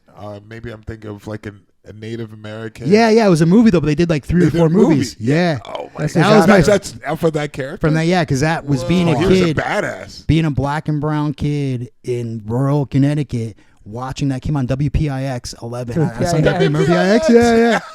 And I was like, oh, getting called nigger and spick every day. Like, where is that? Where is this Billy Jack character? That's what I want to be when I grew up. Badass. And then started a gang fight, or joined a gang fighting Nazis, trying to become Billy Jack. and then named my son Billy Jack James. And how's that? And how's that change for? Chappelle is the one telling me how he's not really feeling the first 2 seasons of the Mayans right now, because that's before he took over. Yeah, bro. So Chappelle, you got to get through that. To start you have to from get through 3. those seasons. Start on or 3 start at seasons. 3. Start if you on 3. want. Start on 3. He's like, yo, Toby hyped all this shit up for no reason, and I'm like, no, but it's because he takes over then after then. I love that. I'm a fan of Chappelle and his comedy, but he's not a fan of me. That's fucked up, bro. Oh! That's fucked up, dude. Dude, for real. That's Whatever, awesome, bro. dude. I mean, not anymore. Now that I met you and you don't like my show, but So now you have to start in season 3 then. dude, just start in season 3. He'll explain stuff to you. Yeah. We'll explain it all. 3, and then halfway in break it 3, down. it really kicks. Oh yeah. Oh my God. Break it down. How does that change when you become a dad? That must be. That's all that stuff. When I was about to have a child, when the character Shut Bishop, the door, Max. Yeah. and he was dealing with having lost his child, because that was my biggest fear. It's terrifying to become a father. Hell yeah. Yeah, you know what I mean? And like, Pops right there too. Yeah. really, you know it, man. And like, it's fucked you up, man. And it was So many emotions. I mean, Yeah. Oh yeah. it like heals you and breaks you at the same time. Because you say you're not really a crier. Yeah, not Does at that all. change you become a dad more emotional? No. Okay. No. It's funny because JD just did this interview where he was saying that I did. I'm like, yo, bro, I didn't. Like the last scene, I'm like, yo, that like, everyone else read it. The Clayton read it. He's like, no, you didn't. What's he talking about? I'm like, I don't want to like not have cried when my kid was born, but that I bet a lot of those dudes are crying though in the Mayans. it was really Guys, really emotional. But it's still scary, man. Having a kid's scary. It's just like having a part of you. Our stuntman said it once about having a part of you on the outside that someone just come up and fucking slash. It's like when your heart and you're outside, someone just come and fucking stick a knife part in it. So I put that into the script, into one of the scripts. But it became, while we were having him, or while my wife was pregnant, the fear of it through Irby talking about losing his child. And Michael Irby's son was going to college because he was 18. So he was also going through his own mourning. So I think Michael Bishop in season 3 is incredible. Some of the best acting we've ever had. And then Clayton, who's my boy, became like my surrogate of his relationship with Maverick. And then Maverick, it's weird because it's almost like Maverick's who plays Maverick on the show. He's like our stand-in for Billy Jack. You know what I mean? And so like their relationship is incredible. And the stuff that Clayton says to him, like the 3, 2, 1, like all these things, all the stuff that I do with my son, like all that stuff he goes into. Yeah. Hello, sir. Like all those things like that. It's rad. Fuck. Wow. Yeah, so it's hard. You were dealing, I think it's a part of all great art. It's like what we do in bands. It's the same way. It's like we take everything that's like fucked up about us, Right. and tragic and beautiful and hopeful and terrified, and then we put it into a big pot, and then everyone does the same thing, and then hopefully you find some alchemy and magic in that. And I think we've done that these last 3 seasons on the show, because Clayton's putting his own stuff. JD Pardo is putting his own stuff. Yeah. Carla became who plays Adelita. She was pregnant. She came to me and she was just like, she was at my house. In real life. And her real life. husband's on the show too, right? Yeah. Wow. Yeah. And she had to kill him season 4 last season. But she was at my house. We're having lunch, and she's like, I need to talk to you. And so we went into a different room, and she was all nervous, and she's just like, I'm pregnant because we're about to start shooting in a few months. And I was like, dude, we're gonna make you pregnant. That's fucking crazy. So Perfect. So there's a shot in the end of 3 when she's like fictionally having birth, but she'd just given birth like 2 weeks before. Oh wow. And she had all that muscle memory. So when she's screaming or taking away her child, I'm telling her, I'm in her ear going, they're taking away Diego. They're taking away Diego, who's her real son. Wow. So there becomes a lot of this because there's a lot of trust. You can't do that if there's not a lot of love and trust on that show. I mean, Gino talked on the podcast too when he first got his face kind of paralyzed back then, and then coming to tell you that too. Yeah. And how his character, like his face changed during the seasons. I don't know if you know that. No, I didn't know it was paralyzed. He's got Bell's palsy. Bell's palsy, on the side of man. his face. Yeah. And but now it's just yeah. I was so scared because we were shooting somewhere and he's like, I got to talk to you.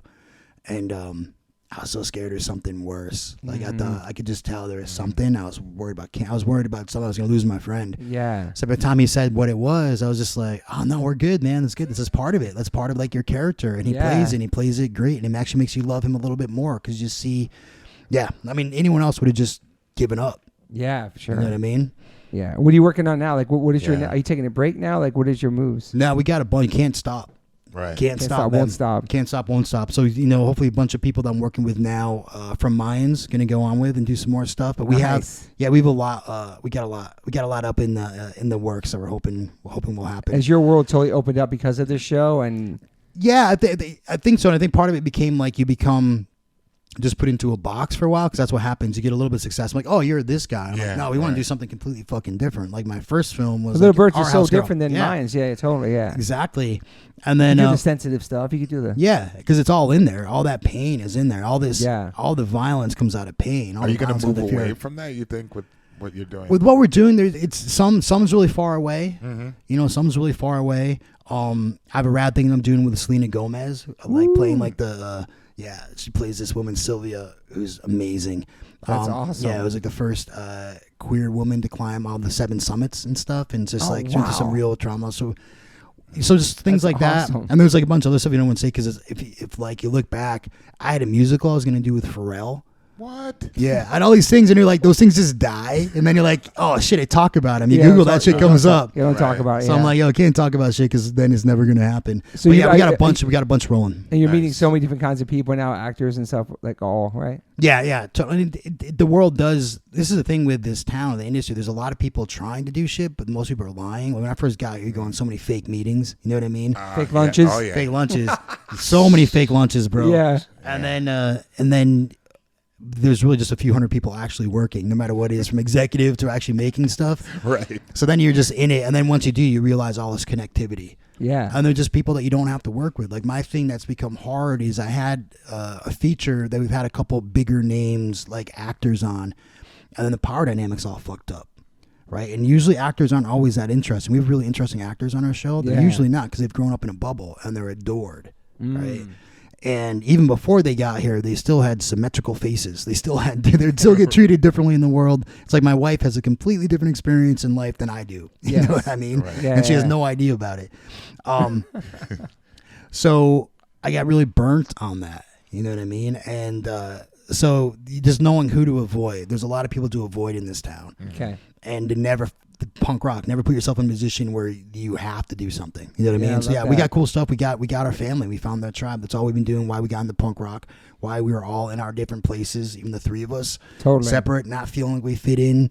And then there's some little germ of something, some song you heard, some record an older brother shared, fucking skating, no matter what it is, that led us into this tribe. So I've been lucky to find that same thing here. Yeah, it's fucking. Is there somebody you like love to work with? That I would love to work your with. dream actor or something. Yeah, it's all like people like Kate Winslet or something. Okay, you know that's what I cool. mean? Yeah. It's like, or you look back, like how cool they've done something with Jack Lemmon, who's gone. Like you'd think it'd be like Robert De Niro, but just like how would they do something like more surprising? Yeah. You know what I mean? So it's just like we have Dana Delaney on our show, who's like incredible. You know what I mean? And then we have Ray McKinnon on our show. There's just something of an ilk of these people that are just like fucking monsters. But I don't know. I'm just trying to find. Juno and I started together. She's killed it, she's out killing it, and it's just rad. But you're just finding your cohorts, man. I'm just trying to find family. I'm trying to find that person that will also bleed for you on screen. And I was lucky to find so many people. That's why there's so many fucking storylines in the Mayans. There's so many stories. Because I found dozens of people who will. Easy to follow, and you fall in love with all the characters. You know what I mean? Like that's what I love Yeah. about it. Some shows don't have that. Like, who is that person? True. in the background, but they always you're bringing them forward. And everybody has the time to shine. Even Loki and people like that really don't talk that much. Yeah, Mexi right. in the last couple of Yeah. episodes. Oh, I knew Mexi's he like, was going down. Yeah. that was by popular demand. That was just like there's like a I was like, no, I know. GoFundMe. Just kidding. I was like, just kidding, Loki. he's going down. That was Sorry. just seeing your friends and Well, there, just everything. dude, I mean, Loki and I, came out here similar time, right? Yeah. He was out here with EK, and Isaac. Shout out to Zach, yes. Shout out to Isaac. Shout out to EK. Yes. As well. But we're talking about this because he wanted to act. He wanted to do shit. You know what I mean? And to then be able to be like, yo, I'm doing this thing, bro. Come do this thing with me. It's cool. Yeah, man. And I remember I got my hands on this script a long time ago before it ever came out. So I was like, hey, they're doing the thing about bikers, and this one, they had an HBO one they're doing at the same time. And someone had given it to me, so I still have the email where I sent it to Loki. Hey, bro, you'd be perfect for this. I wasn't even involved in it. Dang. You know what I mean? So it was That's really, awesome. yeah. Wow. So it was really rad to be able to do that with friends and to fly Yeah. friends, bring in Eric Curry, Paul Cape Cod, have Eric Scandalous, the bane of my existence. All your friends with it. It's awesome. Yeah, it's right. Because it's family. And it's real. It's real. It's amazing, man. Like, it's so inspiring, like, your whole life, man. It's awesome, man. I'm so proud of you. Yeah, well, you too, bro. I mean, See it's where you crazy. come from. Like, we were just in some shitty fucking small club somewhere in a van a couple decades ago, and then, like, we had some dreams and we made some shit happen. We're still Taunton making shit Mass, happen. man. Taunton Mass. Yeah. For me. Yeah. Do you have any major regrets in your life? Yeah, everything. Everything I just said for the last 3 hours. Cool. Just All right. like, yeah. All right. Yeah, there's some people just like, oh, everything happens for a reason. I don't regret anything. Like, I'm not one of those people. I'm like, yo, I wish that I was out here 30 years ago making fucking stuff. Yeah. How cool would that be? Yeah. You know what I mean? To not have all this and not have to carry this body bag of fucking damage around and shame. It's the thing with shame, and I know we're wrapping up, but it's like, I think whatever is wrong with you, if anyone wants to do something, whoever's listening, and I know a lot of people listen, whatever you think is the thing you want to hide the most is your fucking superpower. Yeah. You know what I mean? Like, the thing that you're most ashamed of is your fucking superpower. And it took me a long time to realize that. So shame is actually the greatest fucking thing, because that's what separates, at least what I've done here, is it's everything I've tried to hide from my friends for all those years. Everything, all these journals that I never shared. Yeah. It's all of that. You know what I mean? This pain and being able to talk about that and talk about fear and how afraid I was of the world and people. So, and what I think coming from punk rock, what you're able to do, because also, I mean, I made my first movie when I was 40. Yeah. Like, you're long gone. Expiration date is fucking way over. Like, you're a fucking loser. And to not listen to that shit is maybe the most punk thing. Like, yo, you can do it no matter what. 65, Yes. fucking do something. If you're 12, fucking do something. And I think that, again, to go back to why social media drives me crazy sometimes, is because you think you're doing something. You think you're doing something in your profile. You think you're connecting with all these people, these things, but you're fucking not. You can be digitally erased. Fucking start a band. Yeah. Fucking make a fanzine, write a book. Fucking do whatever you want. Become a chef, whatever. Just do fucking shit in the real world. Yeah, I love that. I used to listen to new music, like new hardcore and stuff. Oh, yeah. Keep track of all that. Totally. stuff. There's so much good stuff, man. There's stuff. It's crazy. It's crazy. Man. It's like almost better now than when we were around. You know what I mean? There's a lot of it, and there's a lot of to not erase the people of color and the women who are part of the scene forever, because they fucking made shit happen. Yes. But you know what it's like. You know what it's like to be at a show and be like, it was me and my friend Jamil, and sometimes our friend Chris was at the show. You know what I mean? And everyone else was white. And then now that's very different. Yeah. Totally different. And these man. bands that are very different, and there's so many fucking great bands that are coming out, and like women-fronted bands, Yes. like female-fronted bands, and Torso's are my favorite bands. There's so much great shit happening Is it right Torso? now. Torso, yeah. Yeah. That song, "Grab a Shovel," I'll put up against anything on fucking Age of Quarrel. That song gets me. That's why it's on the show. Okay. Hands, I'll throw it down right now. Call up JJ right now. I'll fucking tell him about it, bro. Yeah, Call that Parlay. Gel, Scowl, so many bands. Drain. Dude, so fucking Incredible. Fame. All these, Speed. so many fucking. There's so much And great shit it's happening. like a young, cool generation yeah. of hardcore Yeah. bands around the They're whole killing it. the whole planet, man. Yep. Yeah. Like Speed's from Australia, like one of the biggest hardcore bands right now from Melbourne. It's wild, man. It's This wild. is- It's great. And I love seeing it because I was never. We were never. I mean, you were like gatekeepers and old heads. Like, that's not hardcore. That's it. Like, Yeah, I yeah. love it all, man. I Totally, love it exactly. all, man. I appreciate it. Yeah, and I think that was something even earlier, I think in the 80s, where it was all of it, you know what I mean? And then became much more closed-minded in the 90s and stuff. Hell But yeah. fuck that. It's all of it, dude. It is. It's fucking, it's great. There's so much rad shit happening. I think it's really, really inspiring. And in some ways, it's the we're delivering on the promise of what we always said was going to happen. Is like, rock together, like all that stuff like that. Now that's just really fucking happening. True. You know, I agree, and a lot of the lyrics that we said, like even MDC, even Chromatic stuff they were singing about back then is happening now. Oh yeah, and we're living it and seeing it. It's fucking crazy, man. Mm-hmm.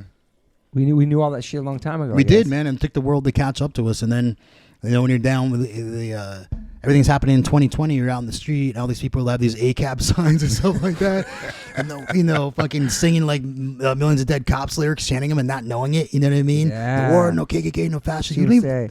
It's just fucking crazy. You have no idea where this came from. Plus, we were fucking light years ahead of you. I remember getting busted at 18. Yeah. The Mafia and all after you. So good. So right? good. Still good, dude. That shit still, I can play that and that'll make me want to punch people in the face. We played in the car. man. We sing along Yeah. to it all the time, like going hiking and shit. It's on my playlist. Because you feel seen, and the whole reason why we make bands or make art is stuff like that. We all heard MDC and felt seen. You know what I mean? There's films you saw that made you feel seen, and you can't do it because of that, but you do it what's inside you, and then there's nothing better in the world than people feel seen when they see your art. Right. Yeah. And I think you said something that was super important that I think a lot of artists sometimes forget is to be vulnerable, to be able to open yourself up and to show those things that you may necessarily have a fear of, and to be able to do that, that's what makes it so honest. And I think that people can relate to and grasp onto, as art, Right. like as an artist, whatever it is that you're doing, but that's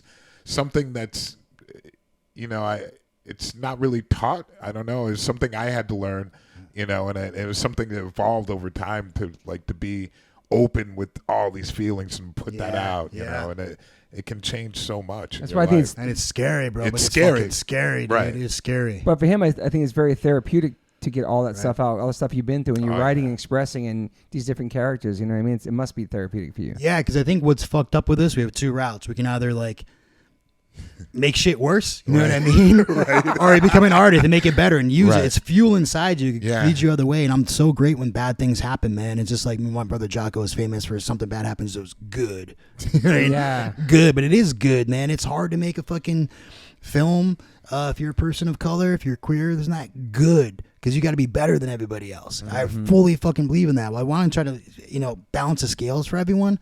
Fuck that. It's good that where we come from, we've had to come and fight harder than everybody else. Yeah. You know what I mean? That's fucking rad. That's good. Yeah. So just don't fucking, that just means we're going to be better, and just don't stop fucking working. Yeah, I love that. I'm excited to see what you do next, man. Yeah, it's so crazy, man. Definitely. It's going to be a Sky's the musical limit. with Pharrell. No, I'm just kidding. That's been But dead for like 10 I think the years. sky's the limit for you. You can do anything, man. Thanks, bro. You work so hard to get where you're at. I'm proud of you. And you feel like you're in a good place and your family and everything. It's awesome, man. Yeah, 100%, man. Yeah. Thank you, man. But Same you're back an at you. optimist or pessimist? Super optimist. Super optimist. You always been like that, right? Yeah, I think that's how you make shit done. It's easy to be it's not easy, but it's easy to do that. Yeah. Easy to see the negative. Totally. Yeah, I'm like, you are definitely an optimist. Yeah. You've always been an optimist. Yeah, you've always believed in yourself. Yeah, and I think when nobody else has. no one else did. Yeah. I think that's important, man. Of don't listen. I'm so mad now about things I didn't do because of other people and their voices got in my head. Don't let motherfuckers get in your head. I don't share my writing with people, ever. I don't want your fucking input. Right. Because it's just like a baby bird. I don't want someone to come like, oh, it's like wing is weird, and pull this off, and then they fucking pluck the fucking wings off this bird. Right. Let that shit fucking grow. Don't fuck other people's thoughts. Yeah. Fuck their things, because we already have our own heads. When I go to write something, I have every motherfucker I've ever met's voice in my head and why this sucks, why I can't do this. Never mind my own. Yeah. So get rid of everybody else's, deal with their own, and just do it. Because whatever you're going to do is going to suck. Yeah. You're going to start a podcast, it's going to suck at first, and you're going to find your feeding, but you got to fail. Don't be afraid to fail. Love that. Love that too. Any more questions for this wonderful man? I think off the mic, yes. Okay. You inspire me because a long time ago you told me something.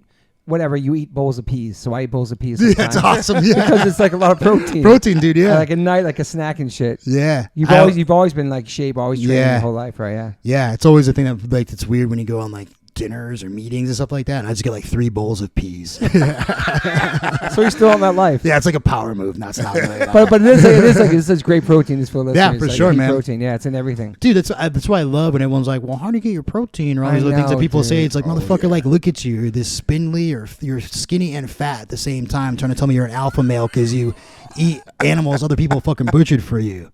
Facts. You know what I mean? And then you're going to be like, there's a great line in this about how, we gave it to Ray McKinnon. about what happens, man. You have this life, man. This animal is a life. We have children. Think about this. This thing is born, and each thing is a miracle. Anyone who has kids, you either are young and dumb, and you just have a kid, right? Not saying Toby, but some people have them young, right? You don't know better. It's beautiful. It's magical, right? Or you're trying to do everybody. It's a fucking miracle, and that kid's a fucking Max is a miracle. You can't see him pointing to wherever he is right now. Yeah. But then you're older. You're trying to do anything to make this miracle of life fucking happen. Yeah. And then that's the same thing with an animal. There's no fucking different. And then imagine that being taken away, fucking living for hell, whether it's months, years, days, whatever, and then slaughtered. It's next lit, and then put on a fucking plate, or shipped away, put on a fucking plate to sit there for some asshole to fucking eat it, be like, oh, this tastes gross, and then shit it out later. Yeah. This fucking living soul is just been completely disregarded. It's fucking disgusting, but it's this fucking disgusting tragedy that happens every day where I'm sitting with these normal people who judge me of the things that I've done. I'm having dinner with them while I'm eating a bowl of peas and they're eating a fucking steak of a fucking calf. You're fucking, it's disgusting. It's interesting how that is, man. Yeah. But it's a beautiful world now with how plant-based, whatever, vegans everywhere. There's so many options. People more conscious about what they're eating. It's like we've waited for this for so long. It's From true. like the dry-ass Boca burgers to Impossible burgers. Just to everything, how it changes. Like it's really we're in true. a good spot, man. And you think It's all that convenience. LA, I moved to LA thinking it was going to be so vegan, and it's not. That's what's crazy. It's getting better, but like there's so few vegans I know out here, and most of them are from our culture. Interesting. You know what I mean? That it's not what I thought. Yeah, right. The stereotype is like, oh, vegan, tofu, and it's like... But you're right. It can definitely hit a lot stronger in the mainstream. Yes. Because it really isn't there yet. And I always forget that, too, because I'm around a lot of alternative people. I'm like, oh, no, it's massive. And it's like really, it's in our circle. percentage-wise. Percentage-wise. And I think that's something that I would like to see a lot more of, hitting the mainstream. Yes, for sure. People, but in time, I've seen some plant-based commercials, though. No, absolutely. Like shit like that. Absolutely. And knowing that, like... Taco Bell. When people talk shit even on Impossible Meat, and I know it's super unhealthy for and all that, but it's not meant for us. Right. It's not meant for us. That's meant for everybody else. That's great. You don't have to... You're vegan. You have to it's a gateway to try it. It's a good intro. Totally. Exactly. It's a great intro. It's a great intro, man. Whenever someone eats that isn't eating a fucking something that didn't want to die, fucking all about it. I was all about the Impossible when it came out. I was going crazy on that shit. Then I realized it's not good for my stomach. But that's me personally. Yeah, no, I think anything that's like done in excess is going to be totally. Really, but it is a gateway for people to try vegan stuff instead of trying like a dry ass burger we had in the 90s. Those this is an amazing option. 100%. And whatever is in Impossible Burger is way healthier for you than fucking actual meat, actual red meat. Yeah, no matter what, you're people digest debate, it much quicker. But there's it's a powerful, the meat industry is so powerful in the propaganda and the money that they have to do that. So they're always battling. They're the ones that are doing the things online. They're like, oh, Impossible is really unhealthy. Yeah, totally. It's so true, dude. Right? Psyops, bro. Yeah. So true.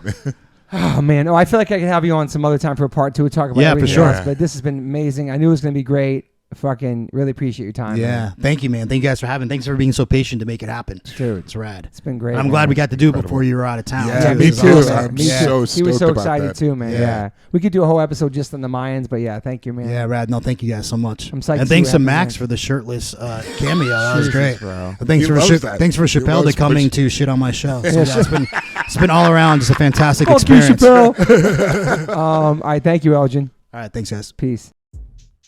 I always ask my guests if they have any regrets. I personally don't have any regrets. Even when it comes to my tattoos, I have the silliest tattoos. Even my ET on my leg, it's still a childhood memory for me, and I love it. I've had tattoos on top of tattoos strictly because I wanted more tattoos. I started getting tattoos when I was 18. I'm 52 now, and I can't stop. I've had laser treatment before on something on my arm. It's 4 tattoos on top of each other. And that experience at that place was pretty fast. It was pretty cold. It was in and out, swiped the credit card. Don't really tell me much. Didn't give me much details or anything was going to happen. So I never went back. So as of most recently, I'm so lucky enough to have had 2 sessions at Removery Tattoo Removal. My tattoo on my arm that looks like a big black blob is now super light. I've had 2 sessions. I have a long road ahead of me. None of this stuff happens overnight. You cannot take a tattoo up in one sitting. You have to be patient. And it's painful. They ice you up. It's super fast. To me, it felt like a bunch of rubber bands. But what's more painful than that is looking at something on your body that you think you're stuck with for the rest of your life. That sucks. But now for me, I'm really happy I started this journey. I'm slowly going to get this tattoo removed. I never thought in a million years I have any kind of real estate on my arm. I don't even know what I want, but it's exciting. I'm so honored to announce that One Life One Chance podcast is now with Removery. I have a code. Use TobyH20 and get $100 off your first session. Call 866-934-4570 or go to Removery.com. One of the most experienced tattoo removal companies in the world. Over 600,000 removal treatments done. 100 locations, U.S., Canada, and Australia. State-of-the-art peak-away laser technology, cryotechnology to reduce any discomfort. This is so exciting for me because all I do in these podcasts is talk about tattoos. From day one, if you've been listening to this podcast, talk about tattoos, talk about getting removed, talk about getting covered up. So this is such a perfect fit for me. Once again, go to Removery.com or call 866-934-4570. Use my code TobyH20 and get $100 off. These guys are located everywhere. Try it out.